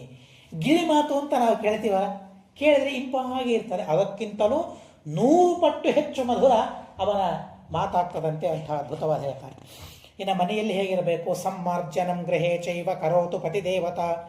ಮನೆಯಲ್ಲಿ ಸಮ್ಮಾರ್ಜನ ಮಾಡೋದು, ಕಸ ಬಳಿಯೋದು, ಆಮೇಲೆ ಉಪಲೇಪನವನ್ನು ಮಾಡೋದು, ಬಲಿಕರ್ಮ ಹೊಸ್ತಿಲ ಪೂಜೆಯನ್ನು ಮಾಡೋದು, ಮತ್ತು ಕೆಟ್ಟ ಮಾತುಗಳನ್ನು ಆಡದೇ ಇರೋದು. ಪರ್ಯಶ್ನಾತು ಸ ಸಾಕಂಚಿದಪಿ ದಾಸಂ ಯಶಸ್ವಿನಿ ಬಲಿಂ ಸೃಜತ್ವ ತಥ್ಯಂಚ ಪರಿತ್ಯಜತು ಭಾಮಿನಿ. ಹೀಗೆ ಅವರು ವಿಹಿತವಾದ ಕರ್ಮಗಳನ್ನು ಮಾಡಿ ನಿಷಿದ್ಧವಾದ ಕರ್ಮಗಳನ್ನು ಬಿಟ್ಟಿರಬೇಕು ಅಂತ ಹೇಳ್ತಾರೆ. ಇವೆಲ್ಲ ವ್ರತ ಒಂದು ಕಡೆಗೆ, ಇನ್ನೊಂದು ವ್ರತ ಮತ್ತೊಂದು ಕಡೆಗೆ ಅಂತ ಹೇಳ್ತಾರೆ. ಯಾ ಶೇಷ ಭೋಜಿನಿ, ಎಲ್ಲರ ಊಟ ಆದ ಮೇಲೆ ದಂಪತಿಗಳ ಭೋಜನ. ಮನೆಯಲ್ಲಿ ಮಕ್ಕಳ ಊಟ ಆಗಬೇಕು, ತಂದೆ ತಾಯಿಗಳ ಭೋಜನ ಆಗಬೇಕು, ವೃದ್ಧರ ಊಟ ಆಗಬೇಕು, ನಮ್ಮನ್ನು ಅವಲಂಬಿಸಿರ್ತಾರಲ್ಲ ಅವರ ಊಟ, ಅತಿಥಿ ಅಭ್ಯಾಗತರ ಭೋಜನ ಆಗಬೇಕು. ಅದೆಲ್ಲ ಆದ ಮೇಲೆ ಗಂಡನ ಊಟ ಆಗಬೇಕು, ಅದೆಲ್ಲ ಆದ ಮೇಲೆ ಹೆಂಡತಿ ಊಟ ಮಾಡಬೇಕು ಅಂತ ಹೇಳ್ತಾರೆ. ಗಂಡನಿಗೆ ಊಟದ ನಿಯಮ 32 ತುತ್ತುಗಳನ್ನು ಮಾತ್ರ ತಿನ್ನಬೇಕು, ಆದರೆ ಹೆಂಡತಿಗೆ ಊಟದ ನಿಯಮ ಇಲ್ಲ, ಇಷ್ಟು ತಿನ್ನಬೇಕು ಅಂತ ಇಲ್ಲ, ಹೊಟ್ಟೆ ತುಂಬುವಷ್ಟು ಊಟ ಅವಳಿಗೆ. ಆದರೆ ಪುರುಷನಿಗೆ 32 ಆಯಿತು ಅಂದರೆ ಹೆಚ್ಚು ತಿನ್ನಬಾರ್ದು ಅಂತ ಹೇಳಿದ್ದಾರೆ. ನಮಗೆ ಲೆಕ್ಕವೇ ಇಲ್ಲ ಎಷ್ಟು ತಿಂತೇವೆ ಅಂತ, ನಾವು ಇನ್ನೂ ತನಕ ಲೆಕ್ಕ ಹಾಕಿಲ್ಲ. ಆದರೆ ಒಂದು ಸಲ ಅದಕ್ಕಾಗಿಯೇ ಕುಳಿತು ಎಷ್ಟು ತಿಂತೇವೆ ಅಂತ ನೋಡಬೇಕು. ಅದು ಎಷ್ಟು ತಿನ್ನಬೇಕು, 1 ತುತ್ತು ಅಂದರೆ ಎಷ್ಟು ಅಂತಲೂ ಹೇಳಿದ್ದಾರೆ. ಆದರೆ ಬಾಯಲ್ಲಿ ಹಾಕ್ಕೊಂಡಾಗ ಸುಖವಾಗಿ ಅದು ಗಂಟಲಲ್ಲಿ ಇಳಿಬೇಕು, ಅದನ್ನು 1 ತುತ್ತು ಅಂತ ಹೇಳ್ತಾರೆ. ಕೆಲವು ಕಡೆಗೆ ತುತ್ತು ಅಂತಂದರೆ ಹೀಗಿರ್ತದೆ, ಅಲ್ಲ, ಕುಕ್ಕುಟಾಂಡ ಪ್ರಮಾಣತಃ ಅಂತ ಒಂದು ಪ್ರಮಾಣವನ್ನು ಕೊಟ್ಟಿದ್ದಾರೆ, ಸಾಮಾನ್ಯವಾದ ಒಂದು ಪರಿಮಾಣ. ಕುಕ್ಕುಟಾಂಡ ಕೋಳೆ ತತ್ತಿ ಇರ್ತದಲ್ಲ, ಆ ಕೋಳೆ ತತ್ತೆಯಷ್ಟು ಮಾತ್ರ, ಅದಕ್ಕೆ ಮಾತ್ರ 1 ತುತ್ತು ಅಂತ ಹೇಳಿದ್ದಾರೆ. ಹಾಗೆ 32 ತುತ್ತುಗಳನ್ನು ಮಾತ್ರ ಗೃಹಸ್ಥರು ತಿನ್ನಬೇಕು ಅಂತ ಹೇಳ್ತಾರೆ, ಅದಕ್ಕಿಂತ ಹೆಚ್ಚು ತಿನ್ನೋ ಹಾಗಿಲ್ಲ. ಸ್ತ್ರೀಯರು ಯಥೇಷ್ಟವಾಗಿ ಅವರು ಭೋಜನ, ಬ್ರಹ್ಮಚಾರಿಗೆ ಹೇಳ್ತಾರೆ ಯಥೇಷ್ಟಂ ಬ್ರಹ್ಮಚಾರಿಣಾಮ್ ಅಂತ ಹೇಳಿದ ಹಾಗೆ ಸ್ತ್ರೀಯರಿಗೆ ಯಥೇಷ್ಟ ಕೆಲಸಗಳು ಬಹಳ ಇರ್ತದಂತೋ ಅಥವಾ ಏನೋ ಗೊತ್ತಿಲ್ಲ ಅಂತೂ ಅವರಿಗೆ ಯಥೇಷ್ಟ ಭೋಜನವನ್ನು ಹೇಳಿದ್ದಾರೆ. ಇಲ್ಲಿ ಬಹಳ ವಿಚಿತ್ರವಾದದ್ದಿದೆ. ಯಾ ಶೇಷ ಭೋಜನೀ ನಿತ್ಯಂ ನೈವಚ ಸ್ಯಾದರುಂತುದ ನಚ ಸ್ಯಾದ್ ವ್ಯಸನಾ ಸೌಮ್ಯೆ ನಿತ್ಯಂಚ ಪತಿದೇವತಾ ಶುದ್ಧಿ ಇರಬೇಕು. ಕೆಟ್ಟ ಮಾತುಗಳನ್ನು ಆಡಬಾರದು, ಅತ್ತೆ ಮಾವಂದಿರ ಸೇವೆಯನ್ನು ಮಾಡ್ತಾ ಇರಬೇಕು, ಹಿರಿಯರ ಸೇವೆಯನ್ನು ಮಾಡ್ತಾ ಇರಬೇಕು. ಹೀಗೆ ಮಾಡ್ತಾ ಇದ್ರೆ ಕಿಂ ತಸ್ಯ ವ್ರತಕೈಕ್ಯಾರ್ಯಂ ಕಿಂ ವಾಸ್ಯಾತ್ ಉಪವಾಸಕೈಹಿ. ಅವರೇನು ವ್ರತ ಮಾಡಿದರೆ ಏನು ಉಪವಾಸ ಮಾಡಿದರೆ ಏನೂ ಬೇಕಾಗಿಲ್ಲ, ವ್ರತ ಬೇಕಾಗಿಲ್ಲ, ಉಪವಾಸ ಬೇಕು. ಇದಕ್ಕಿಂತಲೂ ದೊಡ್ಡ ವ್ರತ ನಿಯಮ ಉಪವಾಸ ಯಾವುದೂ ಇಲ್ಲ ಅಂತ ಹೇಳ್ತಾರೆ. ಹೀಗಾಗಿ ನಾವು ನಮ್ಮ ಹಿರಿಯರಾಗಲಿ, ನಮ್ಮ ತಾಯಿ, ನಮ್ಮ ಅಜ್ಜಿ ಅಥವಾ ಅವರಿಗಿಂತಲೂ ಹಿರಿಯರು ನಮ್ಮ ಮನೆಯಲ್ಲಿ ಇವತ್ತಿನ ಹಾಗೆ ಒಂದು ಕಡೆಗೆ ಸೇರೋದು, ಗೀತಾ ಪಾರಾಯಣ, ವಿಷ್ಣು ಸಹಸ್ರನಾಮ ಪಾರಾಯಣ ಮಾಡೋದು, ಅವೆಲ್ಲ ಮಾಡೋದು, ಇವೆಲ್ಲ ಏನು ಹೊಸದಾಗಿ ಮಾಡ್ತಾ ಇದ್ದೀರಿ ನೀವು ಅಂತ ನಮಗೆ ಕೇಳ್ತಾರೆ. ಜಪ ಮಾಡೋದು, ಯಾವಾಗಲೂ ಜಪ ಮಾಡಬೇಕು. ಯಾಕೆ ಗೊತ್ತಾ ಜಪ? ಸ್ತ್ರೀಯರು ಪಾಕಾಧಿಕಾರಕ್ಕಾಗಿ ಜಪ. ಅಡಿಗೆ ಮಾಡಲಿಕ್ಕೆ ಒಂದು ಅಧಿಕಾರ ಬೇಕಂತೆ. ಯಾಕೆಂದರೆ ಅದು ಅಡಿಗೆ ಯಾರಿಗೆ? ದೇವರ ಅಡಿಗಳಿಗೆ. ಅದು ಅಡಿಗೆ, ಆ ಶಬ್ದವನ್ನು ಯಾರು ಸೃಷ್ಟಿ ಮಾಡಿದ್ದಾರೆ ಗೊತ್ತಿಲ್ಲ. ಇದು ಅಡಿಗೆ ಅಂದರೆ ದೇವರ ಅಡಿಗೆ, ಇದು ಭಗವಂತನ ಪಾದಗಳಿಗೆ ಇದು. ಆದರೆ ಇವತ್ತು ನಾವು ಚೇಂಜ್ ಮಾಡಬೇಕು ಶಬ್ದ, ನನಗೆ ಅದು ಅಡಿಗೆ ಅಲ್ಲ, ಅಥವಾ ಅಡಿಗೆ ಅಂದರೆ ನನ್ನ ಅಡಿಗೆ. ಅದು ಏನೇ ಮಾಡಿದರೂ ನನ್ನ ಅಡಿಗೆ ಬರಬೇಕದು, ನನಗೆ ಬರಬೇಕು ಅಂತ ಆ ಭಾವನೆ ಇದೆ ಇವತ್ತು. ಅಲ್ಲ, ದೇವರಿಗೆ ನೈವೇದ್ಯ ಮಾಡಬೇಕಾದ್ರೆ ಕೃಷ್ಣ ಮಂತ್ರ ಜಪ ಮಾಡಲೇಬೇಕು ಅಂತ 10 ಮಾಡಿದರೂ ಸಾಕು. ಬಹಳ ಅವರಿಗೆ ಸಿದ್ಧಿ ಮಾಡ್ಕೊಳ್ಬೇಕು ಇತ್ಯಾದಿಗಳು ಏನೂ ಇಲ್ಲ. ಅವರಿಗೆ ಸಿದ್ಧಿ ಏನು ಅಂದರೆ ಪಾಕಸಿದ್ಧಿ ಅಂತ ಹೇಳ್ತಾರೆ, ಅಗ್ನಿಸಿದ್ಧಿ ಅಂತ ಹೇಳಿದ್ದಾರೆ. ಪುರಾಣಗಳಲ್ಲಿ ಅದನ್ನು ಬಹಳ ವಿಚಿತ್ರವಾಗಿ ಹೇಳ್ತಾರೆ. ಸ್ತ್ರೀಯರಿಗೆ ಹೇಗೆ ಅಡಿಗೆ ಮಾಡಲಿಕ್ಕೆ ಆಗ್ತದಲ್ಲ, ಪುರುಷರ ಕಡೆಯಿಂದ ಸಾಧ್ಯವಾಗುವುದಿಲ್ಲ. ಅನೇಕ ಕಡೆಗೆ ನಾನು ನೋಡಿದ್ದೇನೆ, ಒಂದೇ ಒಲೆಯನ್ನು ಒಟ್ಕೊಂಡಿರ್ತಾರೆ, ಎಲ್ಲ ಅಡಿಗೆ ಮಾಡಿರ್ತಾರೆ. ಒಂದು ದಿವಸ ಏನಾದರೂ ಹೆಂಡತಿ ಊರಿಗೆ ಹೋಗಿದ್ಲು ಅಂದರೆ ಗೊತ್ತಾಗ್ತದೆ ಬರೋಷ್ಟರಲ್ಲಿ, ಇನ್ಮೇಲೆ ನಾನು ಊರಿಗೆ ಹೋಗೋದಿಲ್ಲ ಅಂತ ಹೆಂಡತಿ ಅಂದಿರ್ತಾಳೆ. ಅಡಿಗೆ ಮನೆಯಲ್ಲ, ಅದು ಅಡಿಗೆ ಮನೆಯಾಗಿರೋದಿಲ್ಲ, ತಿಪ್ಪೆ ಆದಾಗ ಆಗಿಬಿಟ್ಟಿರ್ತದೆ. ಅದು ಆಗೋದಿಲ್ಲ. ಯಾಕೆ? ಸಿದ್ಧಿ ಇರೋದಿಲ್ಲ, ಅವರು ಅಗ್ನಿಸಿದ್ಧಿ ಇರೋದಿಲ್ಲ. ಅಡಿಗೆ ಮಾಡೋದು ಅಂತಂದರೆ ಅಗ್ನಿ ಪೂಜೆ ಮಾಡೋದು ಅಂತ ಅರ್ಥ.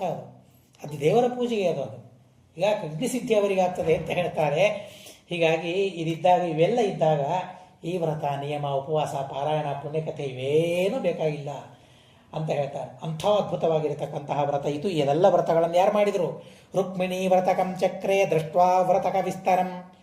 ರುಕ್ಮಿಣಿ ದೇವಿ ಮಾಡ್ತಾಳೆ. ಎಲ್ಲ ಸ್ತ್ರೀಯರು ಆ ರೀತಿಯಾದ ಅತ್ಯದ್ಭುತವಾದ ವ್ರತಗಳನ್ನು ಮಾಡಿದ್ದಾರೆ ಅಂತ ಅನ್ನೋದನ್ನು ತಿಳಿಸ್ತಾರೆ. ಸತ್ಯಾದದೌ ತಥೈವಾತ ಪುರೋಮ ವ್ರತಕಂ ತಥಾ ಪೀತಂ ಅಭ್ಯಧಿಕಂ ವಾಸಸ್ತಸ್ಯ ದತ್ತಂ ಉಮಾವ್ರತೆ ಏನ ನಕ್ಷತ್ರ ಮುಖ್ಯತ್ವಂ ಜಗಾಮ ಕುರುನಂದನ. ಈ ನಕ್ಷತ್ರಗಳೆಲ್ಲ ನಕ್ಷತ್ರಾಭಿಮಾನಿ ದೇವತೆಗಳು ಕೂಡ ಈ ಎಲ್ಲ ವ್ರತಗಳನ್ನು ಮಾಡಿ ಆ ಸ್ಥಾನವನ್ನು ಅವರು ಪಡೆದಿದ್ದಾರೆ ಅಂತ ಅನ್ನೋದನ್ನು ಹೇಳ್ತಾರೆ. ಬರೀ ಆ ವ್ರತಗಳನ್ನು ಮಾತ್ರ ಅಲ್ಲ, ಪತಿ ಸೇವೆಯನ್ನೂ ಮಾಡಿ, ಸ್ತ್ರೀಯರಿಗೆ ವಿಹಿತವಾದ ಧರ್ಮಗಳನ್ನೂ ಮಾಡಿ ಅಂಥ ಅತ್ಯದ್ಭುತವಾದ ಸ್ಥಾನವನ್ನು ಅವರೆಲ್ಲ ಪಡೆದಿದ್ದಾರೆ ಅಂತ ತಿಳಿಸ್ತಾರೆ. ಇತಿ ಶ್ರೀ ಮಹಾಭಾರತೆ ಅಖಿಲೇಶು ಹರಿವಂಶೆ ವಿಷ್ಣು ಪರ್ವಣಿ ಪಾರಿಜಾತಹರಣೆ ಉಮಾವ್ರತ ಕಥನ ಸಮಾಪ್ತೌ ಪಾರಿಜಾತಹರಣ ಕಥನ ಸಮಾಪ್ತೌ ಚ ಏಕಾಶೀತಿತಮೋಧ್ಯಾಯ ಅಸ್ಮದ್ಗುರುವಂತರ್ಗತ ತಾತ್ವಿಕ ದೇವತಾಂತರ್ಗತ ಭಾರತೀಯ ರಮಣ ಮುಖ್ಯ ಪ್ರಾಣಾಂತರ್ಗತ ಶ್ರೀಕೃಷ್ಣಾರ್ಪಣಮಸ್ತು. ಇಲ್ಲಿಗೆ ಎರಡನೇ ಪರ್ವ ಮುಗಿತದೆ. ಮುಂದೆ ಭವಿಷ್ಯ ಪರ್ವ ಪ್ರಾರಂಭವಾಗ್ತದೆ. ಆ ಭವಿಷ್ಯ ಪರ್ವವನ್ನು ಮತ್ತೆ ತಿಳಿಯೋಣ. ಜನಮೇಜಯಸ್ಯ ಕೇ ಪುತ್ರಾಃ ಪಠ್ಯಂತೆ ಲೋಮಹರ್ಷಣೆ ಕಸ್ಮಿನ್ ಪ್ರತಿಷ್ಠಿತೋ ವಂಶಃ ಪಾಂಡವಾನಾಂ ಮಹಾತ್ಮನಾಂ ಏತದಿಚ್ಛಾಮ್ಯಹಂ ಶ್ರೋತುಂ ಪರಂ ಕೌತೂಹಲಂ ಹಿಮೆ ತ್ವತ್ತಃ ಕಥಯತಃ ಸರ್ವಂ ವೇದ್ಮ್ಯಹಂ ತತ್ ಪರಿಸ್ಫುಟಂ. ಕೃಷ್ಣ ಪರಮಾತ್ಮ ಮಕ್ಕಳನ್ನು ಪಡೆದದ್ದು ಘಂಟಾಕರ್ಣನ ಕಥೆ, ಅತ್ಯದ್ಭುತವಾದ ಕಥೆ. ಘಂಟಾಕರ್ಣ ಅವನು ಪಿಶಾಚನಾಗಿ ಕೃಷ್ಣನ ಸೇವೆ ಮಾಡಬೇಕು ಅಂತ ಎಂಥ ಉನ್ನತವಾದ ಉತ್ಸಾಹ ಅವನಿಗಿತ್ತು. ಹೇಗೆ ಕೃಷ್ಣನ ದರ್ಶನವಾಯಿತು, ಕೃಷ್ಣನ ಪೂಜೆಯನ್ನು ಮಾಡುವ ಸೌಭಾಗ್ಯ ಆ ಪಿಶಾಚಕ್ಕೆ ಹೇಗೆ ಸಿಕ್ತು, ಪಿಶಾಚಕ್ಕೂ ಪೂಜೆ ಮಾಡುವ ಸೌಲಭ್ಯವನ್ನು ಭಗವಂತ ಹೇಗೆ ಕೊಟ್ಟ. ಬರೀ ನಮಗೆ ಮಾತ್ರ ಅಲ್ಲ, ಪೂಜೆ ಮಾಡಬೇಕು ಅಂತ ಯಾರು ಸಂಕಲ್ಪ ಮಾಡಿಕೊಳ್ತಾರೆ ಅವರಿಗೆಲ್ಲರಿಗೂ ಭಗವಂತ ಆ ತರಹದ ಅತ್ಯದ್ಭುತವಾದ ಸಂಕಲ್ಪವನ್ನು, ಅತ್ಯದ್ಭುತವಾದ ಸೌಭಾಗ್ಯವನ್ನು ಭಗವಂತ ಕೊಡ್ತಾನೆ ಅಂತನೋ ಕಥೆ ಇದೆ. ಅದನ್ನು ಕ್ರಮವಾಗಿ ತಿಳಿಯೋಣ ಅಂತ ಹೇಳ್ತಾ, ಅಕ್ಷರಂ ಕರ್ಮ ರಸ್ಮಿನ್ ಪರೇ ಸ್ವರ್ಪಿತಂ ಪ್ರಕ್ಷರಂ ಯಾಂತಿ ದುಃಖಾನಿ ಯನ್ನಾಮತಃ ಅಕ್ಷರೋಜೋ ಅಜರ ಸರ್ವದೇವಾಮೃತಃ ಕುಕ್ಷಿಗಂ ಯಸ್ಯ ವಿಶ್ವಂ ಸದಾ ಅಜಾದಿಕಂ ಪ್ರಣರಾಮೋ ವಾಸುದೇವಂ ದೇವತಾ ಮಂಡಲಾಖಂಡಮಂಡನಂ. ಹರಿ ಓಂ ಹರಿ ಓಂ ಹರಿ ಓಂ ಅನೇನ ಭಾವಿಯತ್ ಪುಣ್ಯಂ ತದಾಪ್ನೋತು ಗುರುರ್ಮಮ.